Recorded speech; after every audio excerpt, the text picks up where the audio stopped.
Hey guys, hope you guys can hear me all right. I don't know which microphone or what I have hooked up here. I thought we would talk about some Polyp extension. Let me copy this link. What's up, Nat? What's up, Reef and with this link out here for you guys. I hope that works. Really looking forward to getting, say, Pat Murphy in here, Sabella fella. Somebody like that would be awesome. So we can talk about some SPS Polyp extension. Maybe even Rico could stop by. I'm sure he would have something to say about it. But other than that. Hey, what's up, Dave? Hey, yo. I got no Polyp's extension, but I figured I would still join.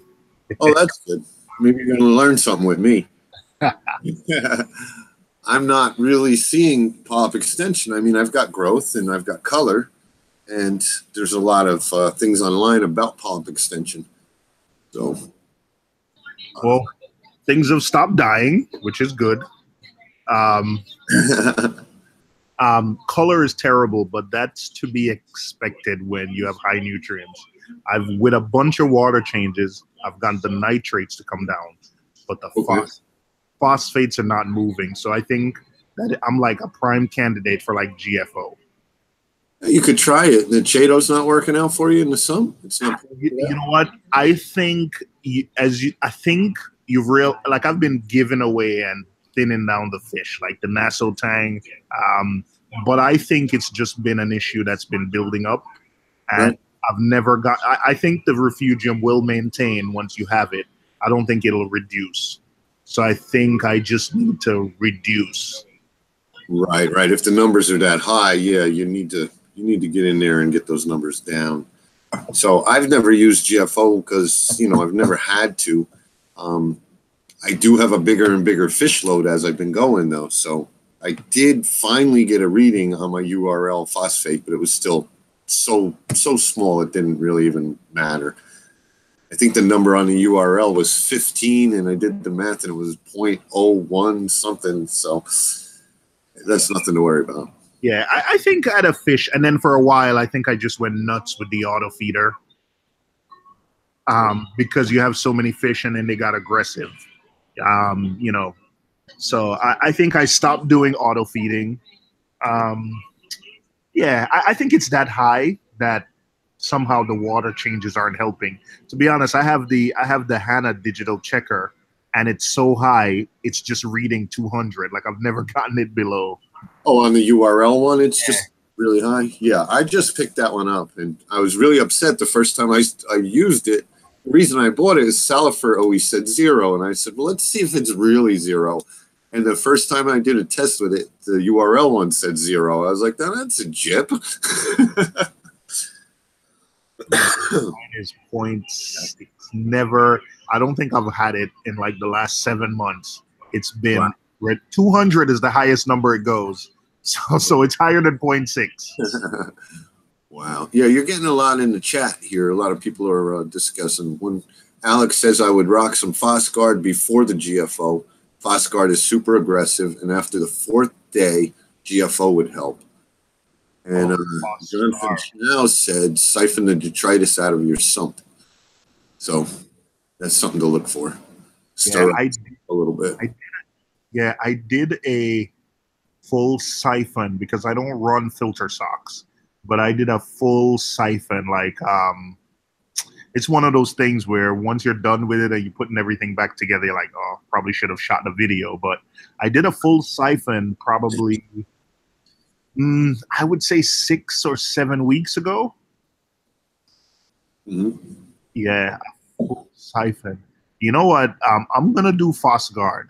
If Phosguard is more, I'm looking at the chat now. I wasn't looking at it before, but if Alex is saying Phosguard is super aggressive, and after the 4th day, I have GFO, so I might order some of this Phosguard, and it says rapidly. You know what? I'm gonna order some of this bad boy right now. Hit it up. Yeah, I have no experience with it. I know some of it, it can really strip the water quick. That's what I've heard. And I've heard both arguments that, stripping the water quick is okay because high phosphates are poisonous. So, yeah, get them out of there.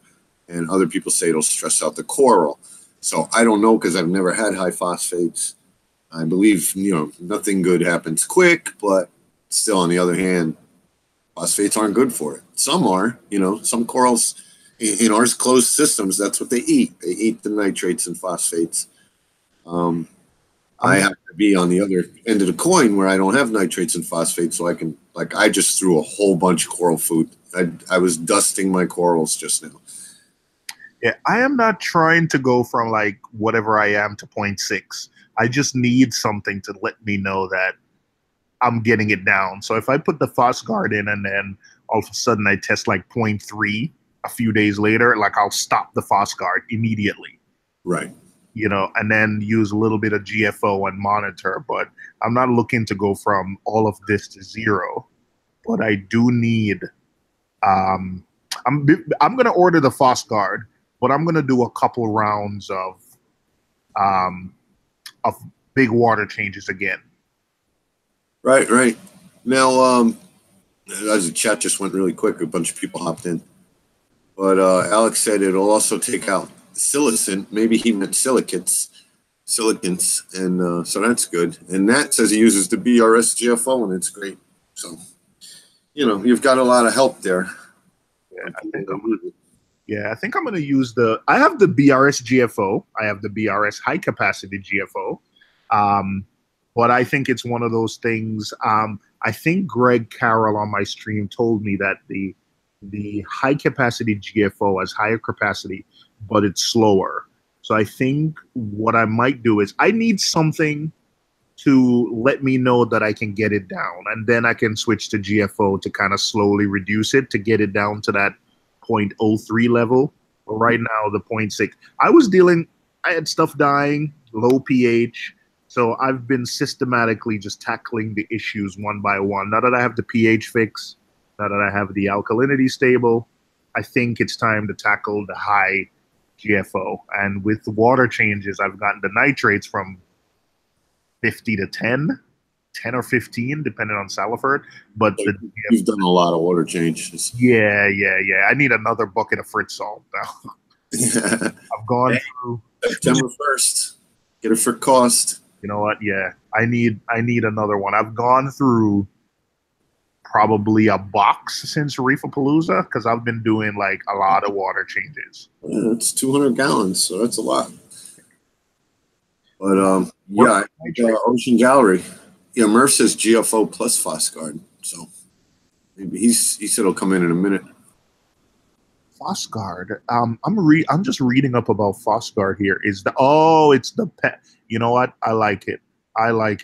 Pellets. Yeah, and I don't think I have to tumble it. So I don't think I'm using a BRS mini reactor for like carbon. So as long as I don't need to tumble this, I think I can pack it in. Johnson Chow says, have you tested your RODI water too? You may be pushing some phosphates through there. Doesn't show up as TDS, What's up, Ari? That is a very good point. See, Avery's asking Murph if you can run both at the same time.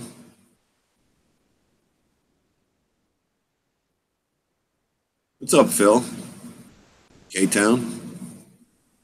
Lisa's got a link, guys, if anybody wants to come in. I wanted to have a little discussion about, I was talking to Pat earlier, I think, in comments on one of our videos about doing a live stream talking about Polyp extension. Just basically because I'm really jealous of his Polyp extension. So. It just so happens that I was just doing dishes, like no joke. And it just so happens that one of Murph's videos came on. And it just, when you're just watching a video and some of his, like when one video ends and you don't do anything. Right. Playlist of his. And I started watching some of his videos with like him doing the sump and then him going to Lazy's Frag House. And yeah, I saw some of the corals. I saw I saw the one where Murphy Aquatics for the win with a little arm in the title. I saw the sump. I saw when he went to Lazy's Frag House. But that Murphy's Aquatics for the win thing. Yeah, thanks, Ari. Ari said Sabella says he gets great polyp extension from having wicked flow. And I've also heard that. Better flow, better corals. You know, by looking around online, you're seeing that people say, well, in nature, which again has nothing to do with our closed systems, that the polyps extend more at night on the natural reefs because there's predators during the day. And that makes sense because you ever see video of the reef, you know, it's just crowded with fish. And it's not just the fish that we say are reef safe, you know, because it's the reef. So they're all there. You see sharks, you see definitely a lot of, you know, angelfish. And they'll pop at some polyps, so I could understand that. And then at night, there's not as many predators. So the polyps come out, and that's when they feed through the phytoplankton and stuff. But again, that means nothing in our tanks. Is that TMG? It's cracking. I was really surprised, Dave, when I went to two things that surprised me when I was at Worldwide Corals in Orlando. How high off the tank they run their lights. Like, I think some systems, they have the lights. Like that big, you know, the Casper's tank, I think that is a 5-foot tank. And I think the tank is 40 inches deep. Wow, that's almost the tank is 24 or 28 high. Like I got to, but they were using 4 XR15 radions, and the lights were probably 2 feet off the tank. And all their tanks, the lights weren't running them fully, but they were so high off the tank. So that you don't need like crazy intensity. Also, the amount of flow they had in their tanks, just I don't think I've ever put that much flow in my tanks. I mean, nothing was being. How much flow are you talking? We're talking like they had their SPS tanks had a ton of flow. Like they weren't like stuff wasn't being blasted off the shelves, and they told you, they say, yeah, at some point we think flow is much more important than lighting. You know, you can go get away with really low intensity lighting as long as the flow is fine. So yeah. Now with that, sorry, with you saying they have a lot of flow, is it like that pulsing flow you get from the power heads, or is it like a constant? Right, where you see the polyps going back and forth, or is it just? Yeah. I don't think they ever. You know what? I didn't ask that, but I think a few days ago I watched like the guy who handles flow. I think what is it? Mr. Saltwater Tank was going through like that. Yeah, I meant to watch his video. Yeah, and so it's basically they use what's called reef crest. So it's like a randomized flow, you can say. They don't use like the pulsing back and forth. Right. It was like it basically changes throughout the day, and then at some point they're running constant. At some point they're doing reef crest, but they're not doing like. At no point I think they were doing like pulsing. Because so like right now I have the 2 SPS corals that I have closest to the power heads. They're probably about a good 5 inches away from either the gyre or the Jabo power head. And the Jabo power head pulses 100%. And it peeled some skin off. You know what I mean? And then same thing, the gyre flows at it ramps at 100%. So it does like it goes like that, peel some skin off. I mean, I don't really care to turn it down. You know, but it's always like amazed me like how these people get away with like so much flow. Because to be honest, I don't even think mine is a lot of flow. I got 2 of those things running at 100% and not peel skin off. Like, so that to me is like the real tricky question is how do you increase like overall flow and not peel skin off? Like, you know? Exactly. I bought a new coral once, and maybe it didn't acclimate right. Maybe I was having an STN issue or something. Yeah. But yeah, the power head got knocked out of the way when I was cleaning, and it aimed a different way, and it blew the skin right off it. Yeah. And then the algae starts growing on it. Yeah. I mean, it's not killing my coral by any means. Like, you know, the coral's still growing. It's just, so is the algae. Like, you know, like the algae is like now it formed like a little symbiotic relationship with my two SPS. But Yeah, I super glue that stuff. you super glue over it. I super glue over the algae. Gotcha. Super glue it, and then it'll usually skin back over because I hate that look. Yeah. You know, I have that red digi I got from and it had one big patch on it, and I just hated it. So that's kind of like my real. That's why I jumped in when I saw the title. It's You like, know, you want more power heads running at like, let's say 50%. Like, do you want like 4 power heads running at 50% versus like 2 power heads running at 100%? from Yeah, what I see, lots of pumps, low power. yeah, Low from power. what I see, they have lots of pumps, low power. I think I got that from I pieced that together from just looking at some of the video and picture I took and looking at the talk. But yeah, it seems like they don't have 2 that are they're just blasting.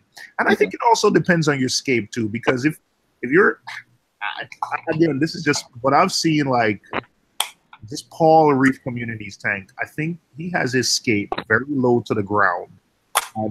There's space behind and space in front. So I think he can get away with 1 or 2 power heads placed really close to the top that just pushes water over everything. It bounces back on the other side and returns versus me who has Hold on a second.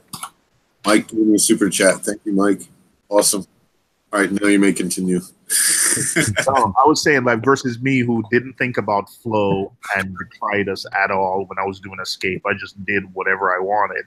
So now, you know, I need like 2 power heads on one side, and then I got to figure out how to get another one on the other side, Yeah. maybe on the back to like get that dead spot. Yeah. Well, since I took all the bird's nest off the rocks, I got great flow. I haven't changed. Bird's nest kill flow like nobody's business. Right. So Like, I've little spinning tornadoes in the back corners and stuff that I never had before. You know, little, same here. I had a Pastelopora on like the very top, right in front of the J-Boat power head. I took it and put it on the sand bed. yeah. And so much more flow going across now. You know, thing is just like a parachute. You know? Oh, definitely. You know, so. But Those colonies, when you move them, they're used to that flow, and they're probably gonna not. it's pissed off. It's pissed the hell off. Polyps pulled in. They're like 50% extended. You know, but Who cares? I don't care. It's gonna get chopped up soon anyway. I'm gonna give it to somebody so they could chop it up for me. You know, but I've been doing. Oh, Billy, I need to send Billy a link for. who's that? Mo? I'm just here. I'm just in the background ordering some Fosgard. Oh, Murph, I started this because I was kind of jealous looking in your frag tank there. You got stuff that looks like millies that might not even be millies. Yeah, I've got some stuff that's got polyp extension I've never seen with polyp extension in anybody else's tank. Mm-hmm. That video, very special thank you. That's all your frag? Yeah. Yeah, no, his frag tank's great. And just want to stop for a second and say that sump you made looks really good. I mean, you got like Red Sea silicone technique going. Oh yeah. Murphy, right? Dude, Yeah. like you would think that he was like he worked there. Like seriously, hats off to him, man. Watch the video. Billy's tank is cracked. Oh no. Yeah. What a cracked tank my son made for me. What little Billy do? Throw a freaking Matchbox car at it? Yeah. Bad day for Billy. That sucks, buddy. Wait, Billy's tank cracked? Yeah, he's dealing with it. Oh shit! Because it burst, but crack's not good. It's got a little chip, he said, and then behind it's like a 1-inch crack behind the chip. Fuck. That's gonna keep going. Mm-hmm. Put some super glue on it. That's what they do to windshields.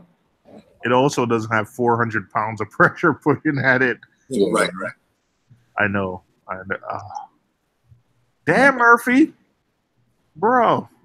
Wow. And my friend's son walked in, showed his dad his new BB gun, and took out the freaking plasma TV with it. Jesus Christ, who's Ari? You don't know Ari? No, they're a frag horde just like me. I love it. Check out. Well, Ari doesn't put out enough content anymore, but Ari's got a legit like 180 cube, all SPS. That's 100. That's not a 180 gallon cube. No, I actually broke down my 180 gallon. I got tired of paying $500 a month. That's a PG&E. So now all I run, Dave, is my little BioCube 29 again.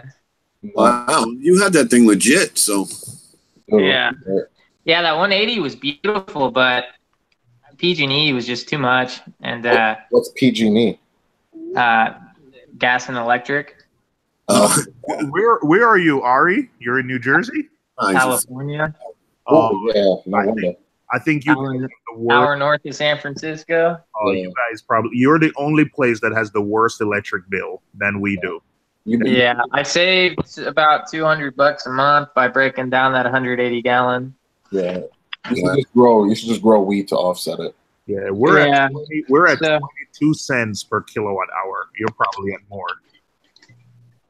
Yeah, it's California. Everything's a little more. What are you having, Ocean Revive, Ari? Sounds like a lot more. Yeah. Just the Ocean Revive, little shitty, excuse my language, little crappy J-Bo dosing pump, and then just B-Ionic. Does about 35 milliliters a day of calcium and alkalinity. In that little tank? Wow, wait, what? Yeah. You're running through 35 mils of each? Yeah. Well, I dose in equal parts, so whatever alkalinity takes, my calcium's going to take. I got to step my game up. I thought I was dosing a lot. Yeah. Well, I got a lot of SPS in here. It's hard to see on the camera, but I mean, there's a couple of colonies that are pretty big. I just broke a green slimer up and spread it all around. But why? Because it was just didn't look good to me. It was too big. Right. No, I'm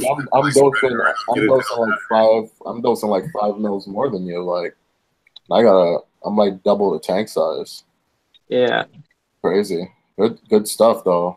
Is that a Yo, I'd probably have better growth. It'd probably be a lot better, but like 2 months ago, I didn't really care about the tank. I kind of let it go. Yeah. So now I'm kind of getting back into it, and it's starting to take off again. Yeah. I go through phases. But, yep, no more 180 gallon, just my little 29 gallon, and that's it. Yeah, when I said that, I didn't even know you were in the hangout. I was looking for you in the chat. Nah, I figured I'd hop on. It's been about 8 months.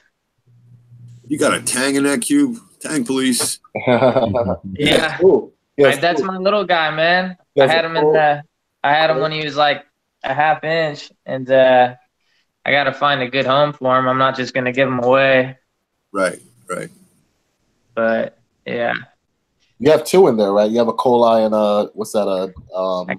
I got a brittle tooth and a scopus. Yeah, scopus and a coli. I saw the coli. Yeah, I don't recommend doing this, but I gotta find a good home for him, and it's hard to catch him now. Yeah. I don't know. I'm thinking after I get married, at the end of the year, I'm thinking next year I'll probably get a 55 gallon. And then once I switch everything over, I'll get rid of the tangs. Probably get like more fire fish and smaller fish like that. Yeah. Don't get a 55. If you're gonna go 4 foot, at least get a 75, 90, 1. Yeah. Think so? 55. Yeah. Pumps, lights, everything. And I hate a 55 because it's like a picture frame front to back. Yeah. Yeah. Well, I don't know. I got a 4 foot wide stand already. That's kind of a mini bar right now that I built for a 57 gallon. So I'm kind of banking on just getting another 57 gallon eventually. Gotcha. All right. Oh, so speaking of flow, right? I noticed you got 2 eco-tags. One facing right, one facing forward. Yeah. Well, How I much do is that. So this MP10 is on random flow, Okay. and then back there's a PP8, which Okay. is on low because it's too powerful for the tank. But Yeah. that's on pulsing. So what I do is I pulse it off the glass, and that kind of gets your waves on the top. And then this is on the side because all my corals are down here. So this goes over the top and then washes back around, and it hits the bottoms too. So that's why I put it there. But I'm not very strategic. I just put it where I think they'd like it best. And then I got the nozzle on the top that hits the side glass and then kind of comes out to the front again. Yeah, But, you got to be careful in them round front cubes because you can turn them into a toilet bowl real quick. right. Well, that, and I mean, I can turn the flow up and the corals will be happier, but then you get the sand all over the freaking place and blowing on everything. Right, especially in that small tank. Yeah, it does. I know because I ran a 24 for a while. I just took it down like a month ago. Yeah. Yep. I kind of like the cube though, man. I like the little tank.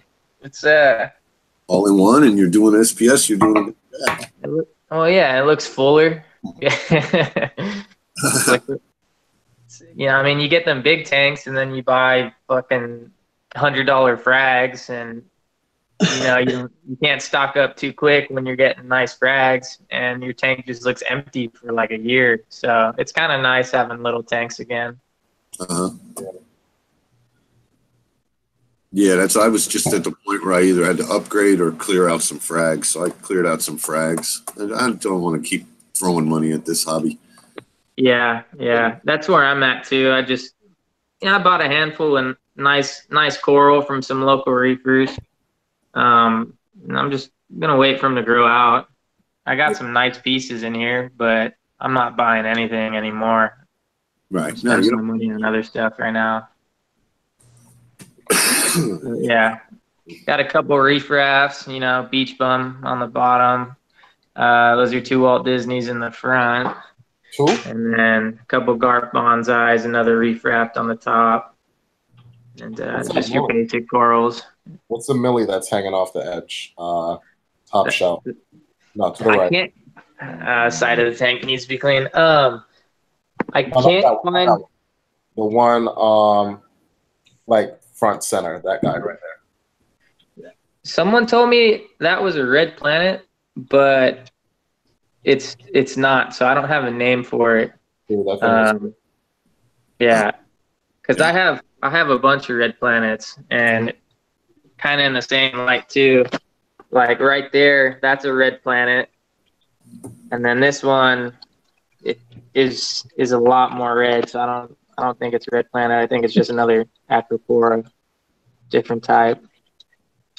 Yeah, I got a red planet from Sabella, and it never looked as good as the day I got it. Doesn't that suck? Yeah, Sabella's got some mad skills. Yeah, I mean, that's a red planet down there too, and that took a year to just start growing branches. And then I got those 2 up top, and those things have been growing like crazy in the last 2 months. So some corals just don't like to grow. Right. I know Sabella has that problem too. He gets some frags that won't even, it takes him 16 months for one to take off. What do you guys think about just scraping the edge of it to get it to base, or snapping a tip off to get it to grow? You guys believe it at all? I think that works because I have I don't know what it is, but I had it so close to the glass that every time I scraped my glass, it would nick the head off of it, like the coralite, and that's the fastest growing branch in the tank. I keep pushing it back, but I keep nicking it. Gotcha. And it's the fastest growing branch on the colony. So I think it does work. Red Capricorn. Yeah, I've heard that before, Dave. I've heard people, when they get a dud, they just kind of cut the tips, and all of a sudden it'll take off. So it's definitely a thing. It's something I've never tried because I haven't.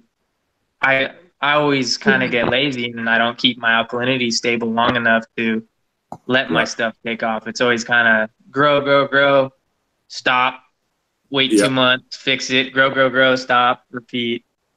Yeah, because once they start growing, they start drinking. Yeah. Yeah. I believe it. Yeah, so I got a Red Monty from Rico, and it wasn't doing anything for almost a year. And Red Monty not do anything? Yeah. So it was a real thick one. It kept getting thicker, but it wasn't plating out. So I scraped up one side of it, and now it started blooming out all these little scrolls out of it. It was really awesome. And it grows thinner right now, right? Yeah, the shoots are like scrolling, cups, and they're thin. Yeah. But that's a wild one. I've seen. I remember the first time I seen one came. We opened up the box and I'm looking at it, I'm like, dude, what is that? I want it. And he's like, it's a Monty cap. It's like, no, it's not. It was like at least an eighth of an inch thick. Probably a little bit more. No, a little bit more than an eighth of an inch thick. But it wasn't as thick as a regular Monty cap. And, he's just like, the flow in the wild, they grow so much thicker and so much denser because of the flow in the wild is like so much more superior. Yeah. So, he was like, lower the flow, the thinner the corals will grow. So, right. Well, in the wild, it's got great flow, and that flow is full of food. They don't have to worry about polluting the reef. It's not even the food part. It's even with like the e-flow coral, like they grow completely different to the point where you would think it's like different corals, and it's just because like, the more flow you hit them with, like they grow differently, to like kind of like let the flow through. More like I don't know how to explain it, but they don't grow like as random as they do in tanks. They grow more of like cluster to like kind of absorb that flow, take that shock wave. So it's pretty interesting. I was just reading a comment, made me laugh. What did it say? No, it was on one of my videos. It's, 100-gallon mixed reef. That's what I start all my videos with. And somebody said, "What size is your tank?" Yeah. Seymour still around? What's that? I'm listening. Seymour still around. Oh. You still there? Yeah, I'm listening. Oh, no, I was gonna say, did they run gyres at Worldwide Corals? No, right? I'm starting to think they're gimmicks, bro. They're not gimmicks, just I don't see I really don't see the point in it. Like, I was just talking to Rico about that the other day. I'll tell you the reasons why I took it off. One, requires more maintenance than an MP40. That's the first thing. And they're just a pain in my experience, it's just a pain to take apart.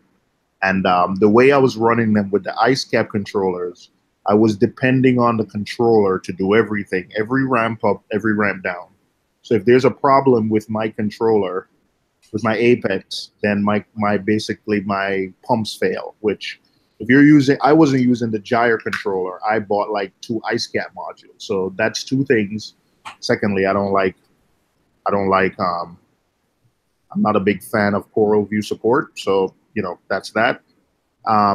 What I do like about them, I think you can put them really close to the surface. We're talking about you putting pumps close to stuff and it just tears the flesh off. Right. I think you can put, because it's like a thin sheet of water, it's not gonna, you could put, corals can be really close to like the gyres and it's not gonna tear the flesh off. And you could use with a properly sized gyre and proper positioning up to the top, you could use 1 gyre and do like good coverage to, like a tank if it's properly sized. Like you have to oversize a little, but I just looking to simplify. I went back to the MP40s where literally you have an extra wet side where I just pop one off, put it in vinegar, and put the spare one on. So you couldn't do that with the gyres because you literally have to take it out the tank, take it apart, So they still work. I wouldn't say they're crap. It's just I had the first gen, didn't like it. They fixed a lot of the issues with the second gen, but I got to be honest. I think it's got to be Gen 4 before I ever try gyres again, because I'm definitely not trying a Gen 3. I've had the first 2 generations and I wasn't completely happy. So, nah. So like with me, I don't. When people use them as like, how should I say? I think they're more. The technology isn't being utilized properly. I look at gyres now as almost like a return pump. It's just kind of, like how you would like tune your return pump, like to aid with flow inside the tank. That's how I look at it. I don't think it should, what I mean? Like if I ever use one again, I mean, I will, because I'm going to throw this in the garbage. It'll probably be mounted vertically along the backside of a glass. I'm not putting it there to like directly aid corals. Just to like, I'm just probably going to use it to create like overall turbulence in the tank because of how laminar the flow is. You get like a nice sheet of flow going right across the back wall behind all the rocks. You know what I mean? It just doesn't make sense to me, like being in the display where most people keep them. It just doesn't make sense. Like you don't need a sheet of flow. Like you need like a big area of flow, like, you know what I mean, versus like a little sheet. Yeah, I mean, it moves. I respect your opinion. I just like a lot of things. It depends on rock placement. Yeah. If you have, I've seen places where people leave space behind the rocks and space in the front, and you can have a gyre like cover the tank. Like I would say the way a gyre works perfect in like a tank similar to what, like let's say what Michael Aaron's has in terms of escape, where there's space on the front, there's space on the back, and you could just send that sheet of water. It has unobstructed space to go all the way to the other side of the tank, and then it's almost unobstructed coming right back. And it going across, bouncing, coming back, and it's diffused along the way. I think it works for tanks like that. But for me, it was never about the flow for the gyre. For me, it was just I've had bad experience with support with the company. Yeah. I just think they just require more maintenance. Yeah. Did you have the ice cap or did you have the max spec? I had the max spec. Okay. Max spec. Because I'm having issues as well. But it wasn't from max spec, it was from Coral U. Yeah, it's the same. Yeah, Coral. It's the Coral View support. Like they're jerks. Listen, I'm not looking for anything. I'm not looking for anything free from Ecotech, but I've had, like I've bought stuff used, and I've talked to so many people, like Reefer Gill and so many people that have bought. Reefer Gill had like a €5 pump, and Ecotech still helped it. I'm not saying they gave him anything for free, but at least they gave him a discount with the parts that he needed. So even though,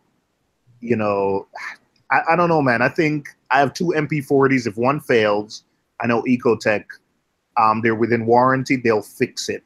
They'll be like, hey, something's wrong. They're in Pennsylvania. So when I put it in a box and ship it to them, it's 1 day to them. They'll fix it. So I'll have my pump back within 3 days. I don't need someone mailing them a pump and then them testing it, and it takes like a week for me to get it back, and then they're going to email me video and say I can't see what's wrong with the pump. I just can't deal with that. Right. Yeah, especially for a pump. Part of my issue is they're telling me what I needed to change, but the parts bag that they send didn't have what I needed to begin with, and then it turned out it was something completely different. The whole motor block was gone. Yeah, I'm not looking for free stuff. I don't want to make it sound like you spend more money, so Ecotech is more likely to give you like free stuff. I don't want to make it sound like that, but the couple of times I've had, like, it's been more often than not. Anytime I've had interaction with Coral View support, like it hasn't been positive. No. So. And I'll just tell you that straight up. Yeah, and I've heard multiple people say that. So, If it didn't require so much cleaning, then I probably would have still had them on my tank, to be honest. But I'm not trying any gyres anytime soon again. Yeah, I'm gonna keep mine on here with the new motor block, but if and when this one goes, I'm done. I won't be using a gyre anymore. I've done already said that. On the gyres, how waterproof is that dry side? I mean, I have no idea. Is this a magnet on the outside, Dave? So, like, I was talking to Rico, and he said he would use one, but it's a Peninsula tank, and the magnet would end up in his huge overflow box. He was telling me about the size of the overflow box is like incredible. Well, so, there is an internal magnet as well. You've got a wet side magnet, and then you have a dry side magnet. I'm aware of that. I'm trying to figure out if the side that's usually on the dry side, if they make something so it can go underwater, like in an overflow. I think so. You can probably just get another internal magnet that's rubberized, had a rubberized cover, and just use that as the external magnet. You understand what I mean, Dave?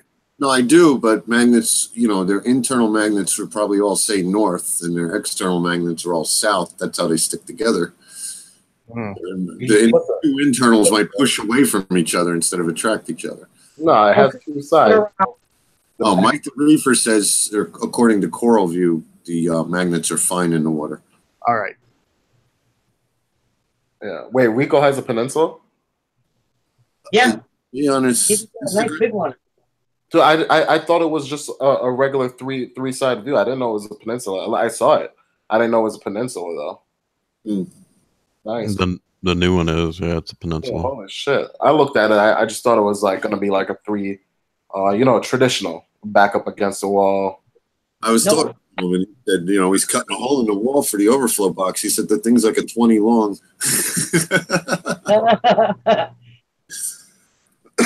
What's up, Sabella? Come in here and tell us your secret magic tricks.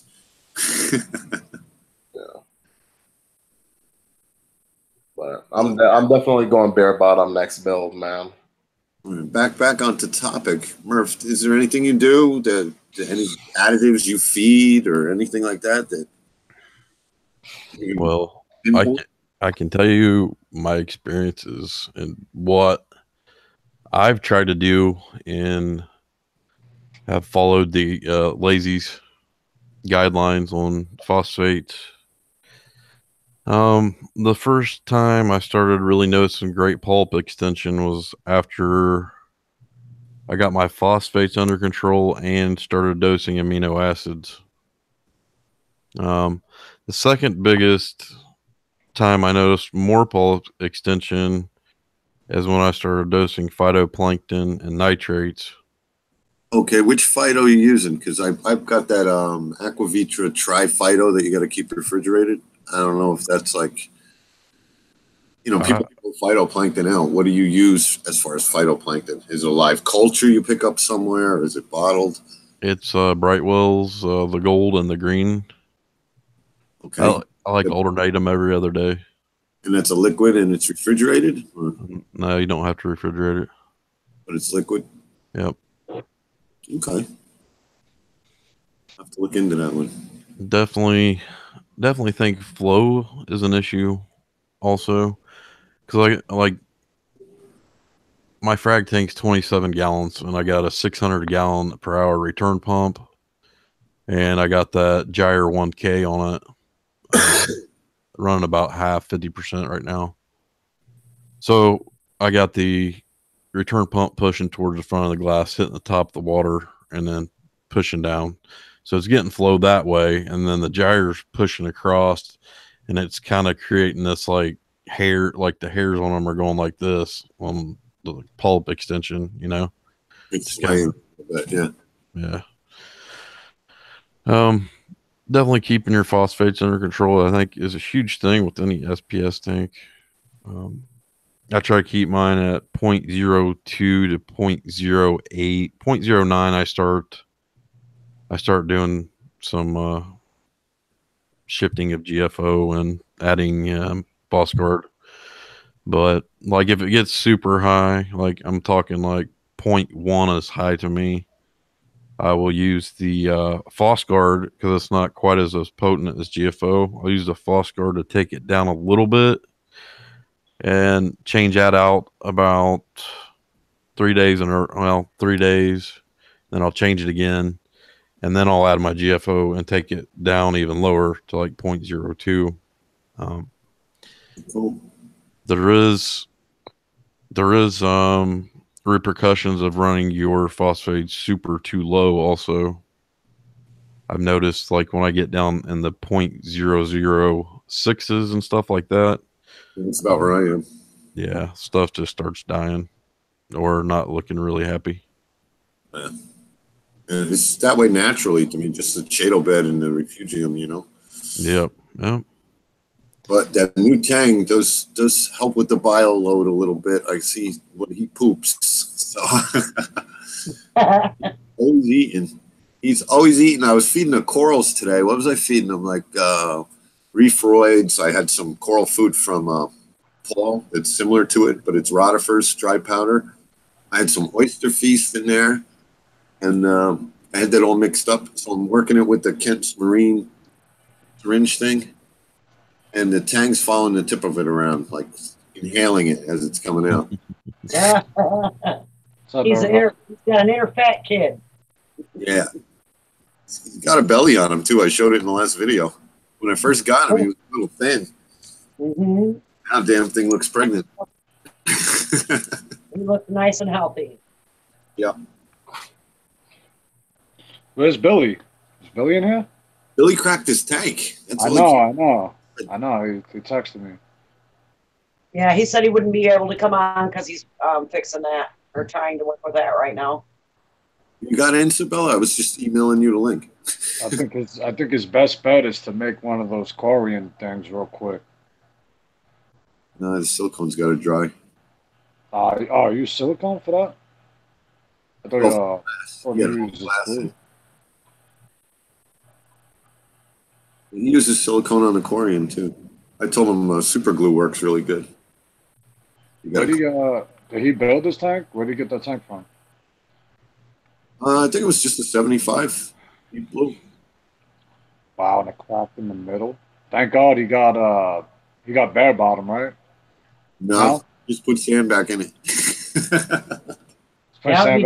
He just put sand in it a couple of weeks ago. Yeah, he took the sand out because he thought it was too thin or too thick. I forget which one it was, but he was getting a lot of coralline on his sand, and you know him. He used to have that bright white sand.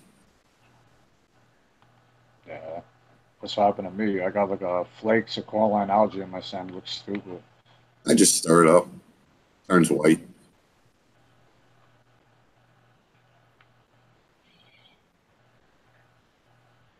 Dave, taking all your acros out? No, I'm making room for all my acros, taking all my bird's nests. All the bird's nests, like they're nice, right? We're looking at me and my friend were looking at the colonies the other day. Those bird's nest colonies are pretty nice. Oh, these are the real pointy ones. I'll give them one. Yeah, hey Dave, you know what? We don't like acros now, but I give them a little bit. Yeah. Well, are you gonna go down to? You gonna do the thing on the first with Billy? Going to? Is it Coral Place and Ocean Gallery? Yeah, I'm doing that. Oh, well, that's like next weekend, a weekend from this weekend. How far is it, Dave? It's down Route 22, down on Parkway, about I don't know, half hour from. Well, let's see. How would you come into Jersey over the bridge? GW. GW and take 80 to the Parkway. It's probably an hour tops for you to get to the. Okay. Yeah, we're going. Some other place got a thing. What is it? I think it's this Saturday. Aquarium Care Center. Yeah, I was thinking of going to that, but I don't know if I want to hit that short traffic. It's my birthday. Reefing with O would like to go if I'm going, but I don't know. It's supposed to be beautiful Saturday, and there's going to be a lot of people heading down the shore, and that's right where that store is. Yeah, there's probably going to be tons of people going down there. Yeah, Parkway will be a parking lot. I know. Or maybe not. Who knows? No, it's going to be a mess, man. The block that it's on is like right before you get there. So, excuse my French, a fucking nightmare, man. We drove there. The last time I went there, dude, it's like 30 minutes from my house, right? No, it's probably like 40 minutes from my house. Right, it ain't bad, but So I go there one day. It took us like 40 minutes to get there. I go there on the weekend, like early in the morning. Dude, it took like 2 hours to get there. And we spent about an hour in the traffic there, you know?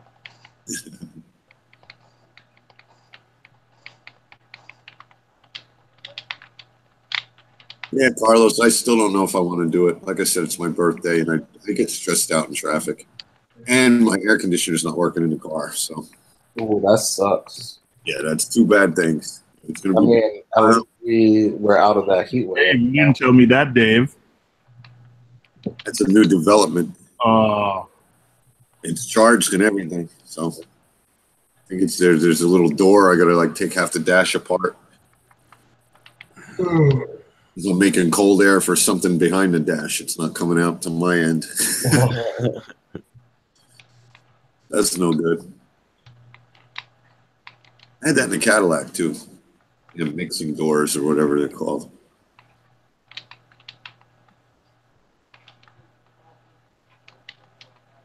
Sabella, Lisa wants to know what you're playing. Fortnite? Come on, do the dance. Do the dance like little Rico. I don't do any of those dances. I'm No. almost 30. But what do you got to add to our little how to get good polyp extension? I don't, bro. For some reason, my coils have sick polyp extension, and like the only thing I could tell you is like no pests, flow. You know, if you got good flow, as long as you got nothing bothering it. People that got a lot of hermit crabs, a lot of big fish and stuff like that, you know, sea urchins, you know, all they got to do is walk past it and they shut the polyp extension. And in reality, you think that that's why you don't have a lot of polyp extension, you know, Right. because of stuff like that. But I don't know. I really don't know. You know? Yeah, I was just telling him you gave me that frag of Red Planet, and it never looked as good as the day you gave it to me. Yeah, I don't know. Yeah, I'll give you another one though. I should have brought it. I should have brought it that day at that place we went to in Jersey. What's it called again? Absolutely Fish. Yeah. I always forget that name for some reason. But I don't know. I wish I knew. A lot of people ask me that. There's a lot of people that ask me that question, and I don't know. You know. What does your pH run at, Sabella? It's like 7.9 to 8.3. Yeah. 7.8 to 8.2. I got my skimmer line outside. I like keeping my doors open and stuff, you know. Yeah. So my ALK's pretty high. My ALK's are like 9.5. Yeah. That's it, you know.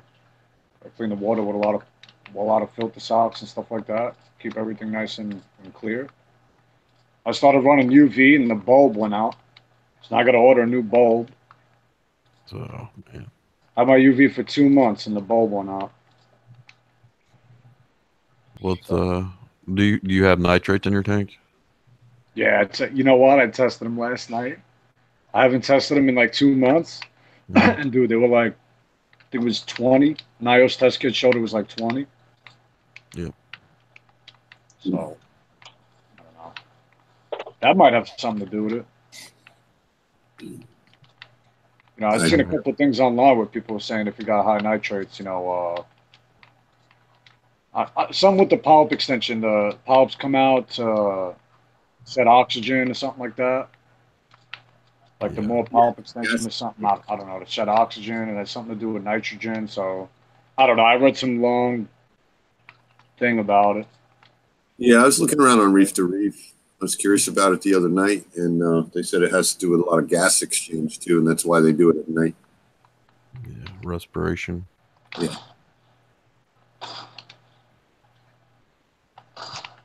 I think with mine, I find I have more polyp extension during the day. At night, they're kind of putting themselves to bed.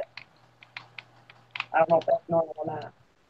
Well, I didn't even think of that, Cape Town. He's up there in British Columbia, I guess, and they have all the forest fires going on. He had to take his outside airline out. He disconnected it. Oh yeah, yeah. He was sucking that smoke right into your tank.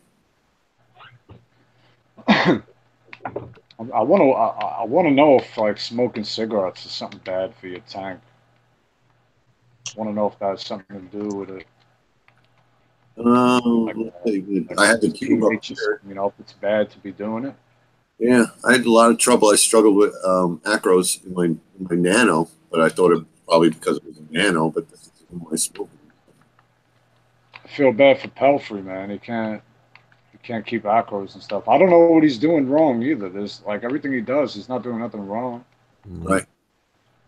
It's just unfortunate that he literally tried everything, you know. Mm-hmm.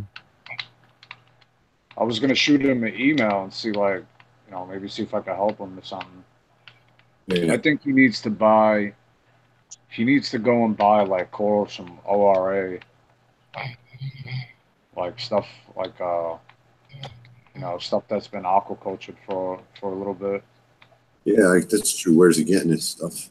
But I think he's on mail order. I don't think he has a good store by him. I think Started Calcwater, which is a great idea. Yeah. He took off his turf scrubber. Maybe that had something to do with it, you know. Mm-hmm.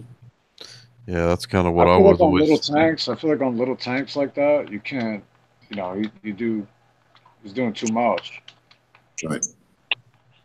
You know, I could understand if you had a lot of fish or something like that, but you don't even have a lot of fish.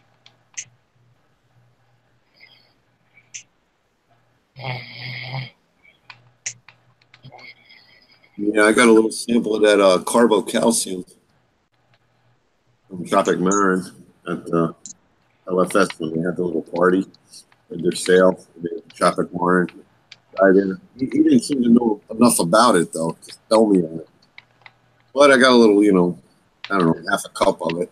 It's supposed to be like super kalkwasser. You know, it's alkalinity and calcium in one. It's super Is it clean. from Brightwell? No, it's from Tropic Marin.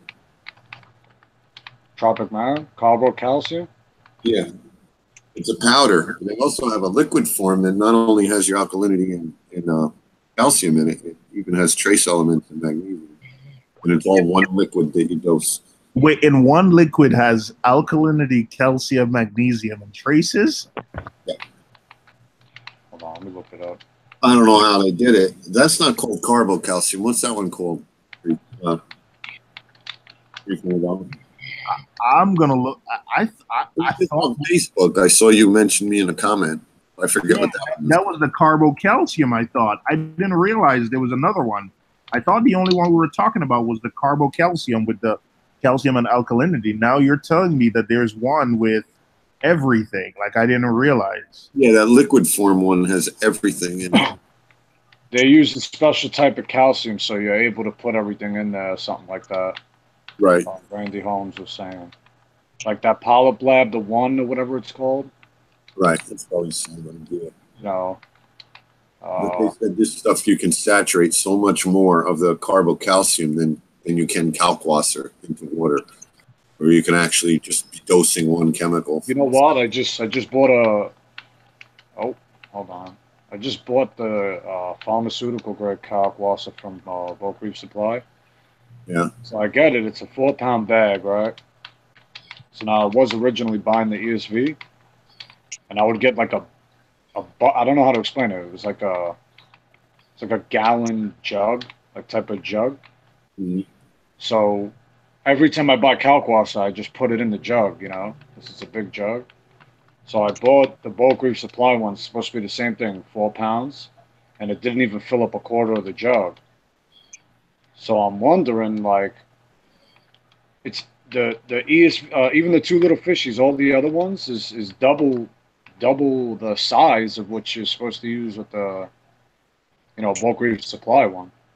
Like instead of it being a full gallon jug, it's a half a gallon jug with the 4 pounds from BRS. So I don't know if you have to use less than two tablespoons or 2 teaspoons. Right. You know, I don't know. It's good for now though. I like it. I still have so much of their old BRS stuff that's all I've been using.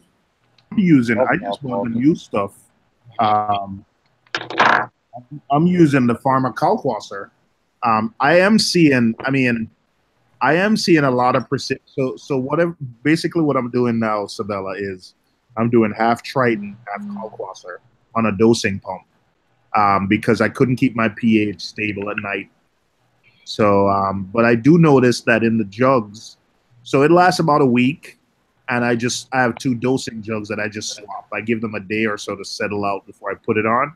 But I do notice that there's a lot of precipitant. Yeah. Yeah, I'm doing the standard like 2 teaspoons, but I literally, when I put you guys on pause a few minutes ago, I was literally rinsing out the Kalkwasser jug, and I'm surprised how much precipitant. So you may be onto something there that maybe you're supposed to. I think you got to use less. Yeah. Because it's a considerable difference. Like the 4 gallon, like picture a gallon jug filled to the top with all the other Kalkwassers, 2 little fishies, ESV. Then I bought the 4 Bokers, and it weighs 4 pounds. I weighed it, you know. But it's like it's not even like a little, a little less. It's literally like it's like a third of the jug is filled with the Kalkwasser from BRS. Oh, they say you may not have to dose as much. Hold on. I think you could get away with less. You know what? They're saying 1.5 teaspoons here. That's what they're saying? Yeah, like high demand, 1.5 teaspoons per gallon. I know the old one, they wanted the maximum was 2 teaspoons per. They're saying it's more potent.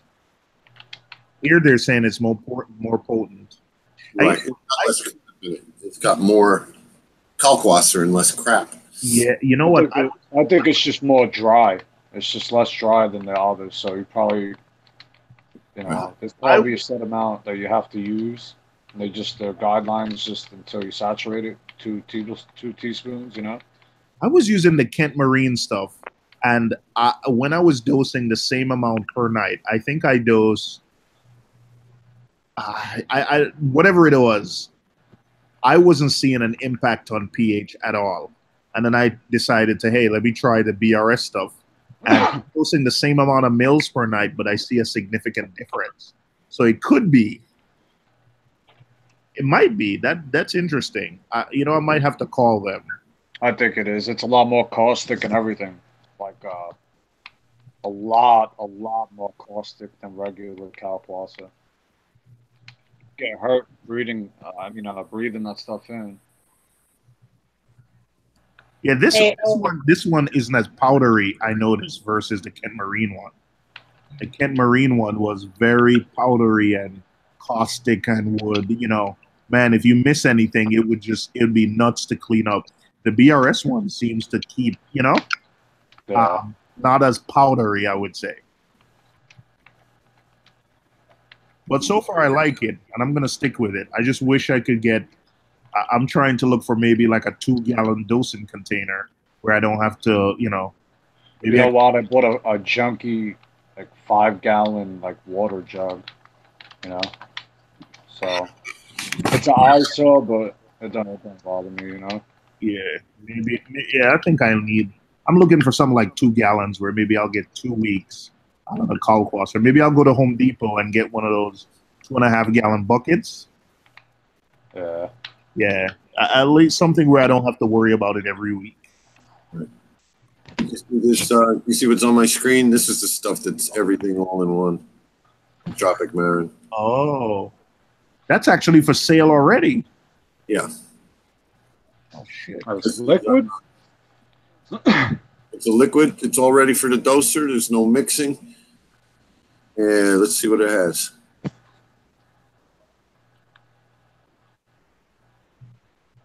Yeah, it's Tropic Marin, all for reef, contains essential minerals, trace elements. So it's not only calcium, magnesium, it's got strontium, carbonate hardness elements, and even iodine, bromine, fluorine, the ones I can't say, the other ones. But they said it's ionically balanced and it doesn't raise your salinity either. I'll look it up real quick. Sorry about that. My friend found a frog in his backyard and he wants to keep it.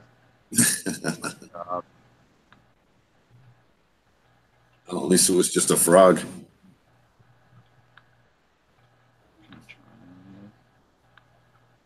I had a question for O, but somebody must not have heard me. No, I'm here. I'm still here.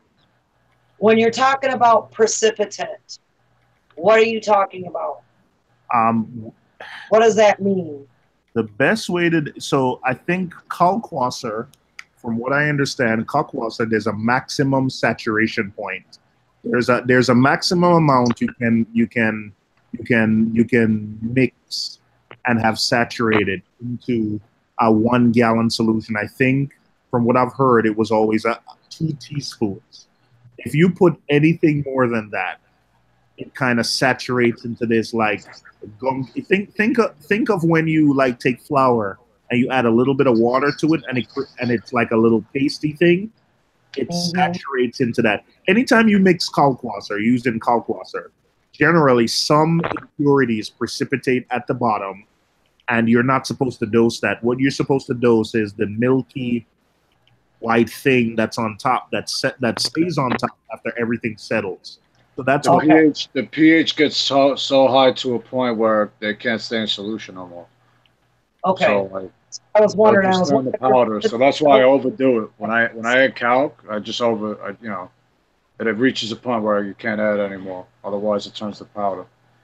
And it's the same thing. If you got impurities in your water, it'll precipitate that out. Yeah. But to me, I like how it's simple and because I'm locked up, especially, my skimmer, I run my skimmer outside, but this new Tunzi skimmer doesn't pull in as much air as the old Vertex did. So my pH doesn't get as high as it used to during the night. So that's why I use kalkwasser. I only run kalkwasser at night, and I run Triton during the day.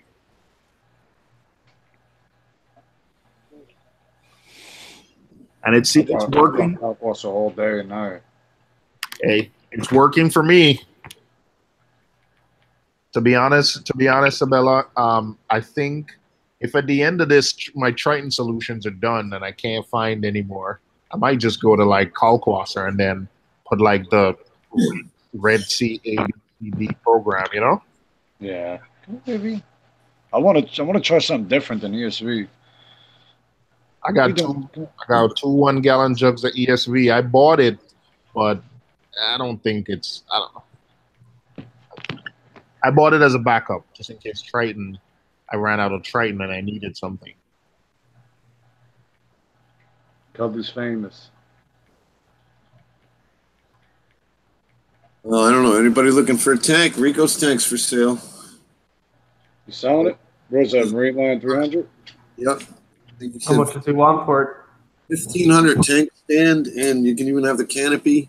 And I think something about it may have some T5 bulbs, T5 fixtures in it.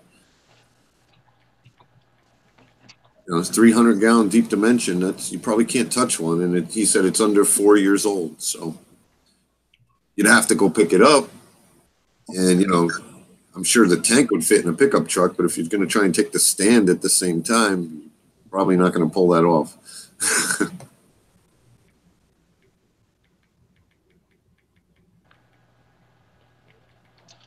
you doing, baby? Billy, what's going on? What happened? We going tank shopping tomorrow? What's going on? Whoop, whoop. New tank. He's getting a Red Sea Reefer. 475. What's up, Melvin's Aquatics? So he's getting a Red Sea Reefer? No. I'm just messing with him. No, he's getting one. Maybe Sabella knows something we don't. He'll get. No, I don't. He's probably gonna wind up buying one though. He should. Also, I love that tank. You see my friend's 750? Oh, It's gorgeous. Yeah. Oh. that's my next tank, I think. Yo, the Red Sea peninsulas are gorgeous. I know. I I see it in Pacific aquariums. They have Yeah, one. the Aquarium Care Center, they're giving one away. They're giving the 650 away. What? If we go there, yeah, Saturday. They're giving I the don't know. I 650 didn't know away. that. Yeah. Having birthday luck and everything, I might have to go. Oh, you got birthday luck? Yeah, it's my birthday Saturday. Who knows? You might win it. Mine too. Yep. And Tina's day. We were separated at birth. 2 years apart. Yeah, I'm getting ready to turn a whole half century old. Whoop, whoop. Oh man, if I win that tank, whoop, whoop. I know. If I win that tank, I'd be breaking mine down tomorrow. I put in on a raffle at Absolute Fish and for a 70-gallon cube. I don't even know why I did it. I don't think I'd want it. I guess I could sell it, right? Rico's tank. You want a 70-gallon cube, Dave?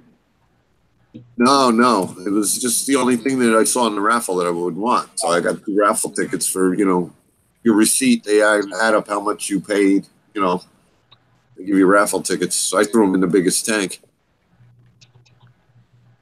I don't know what I'd do with that thing.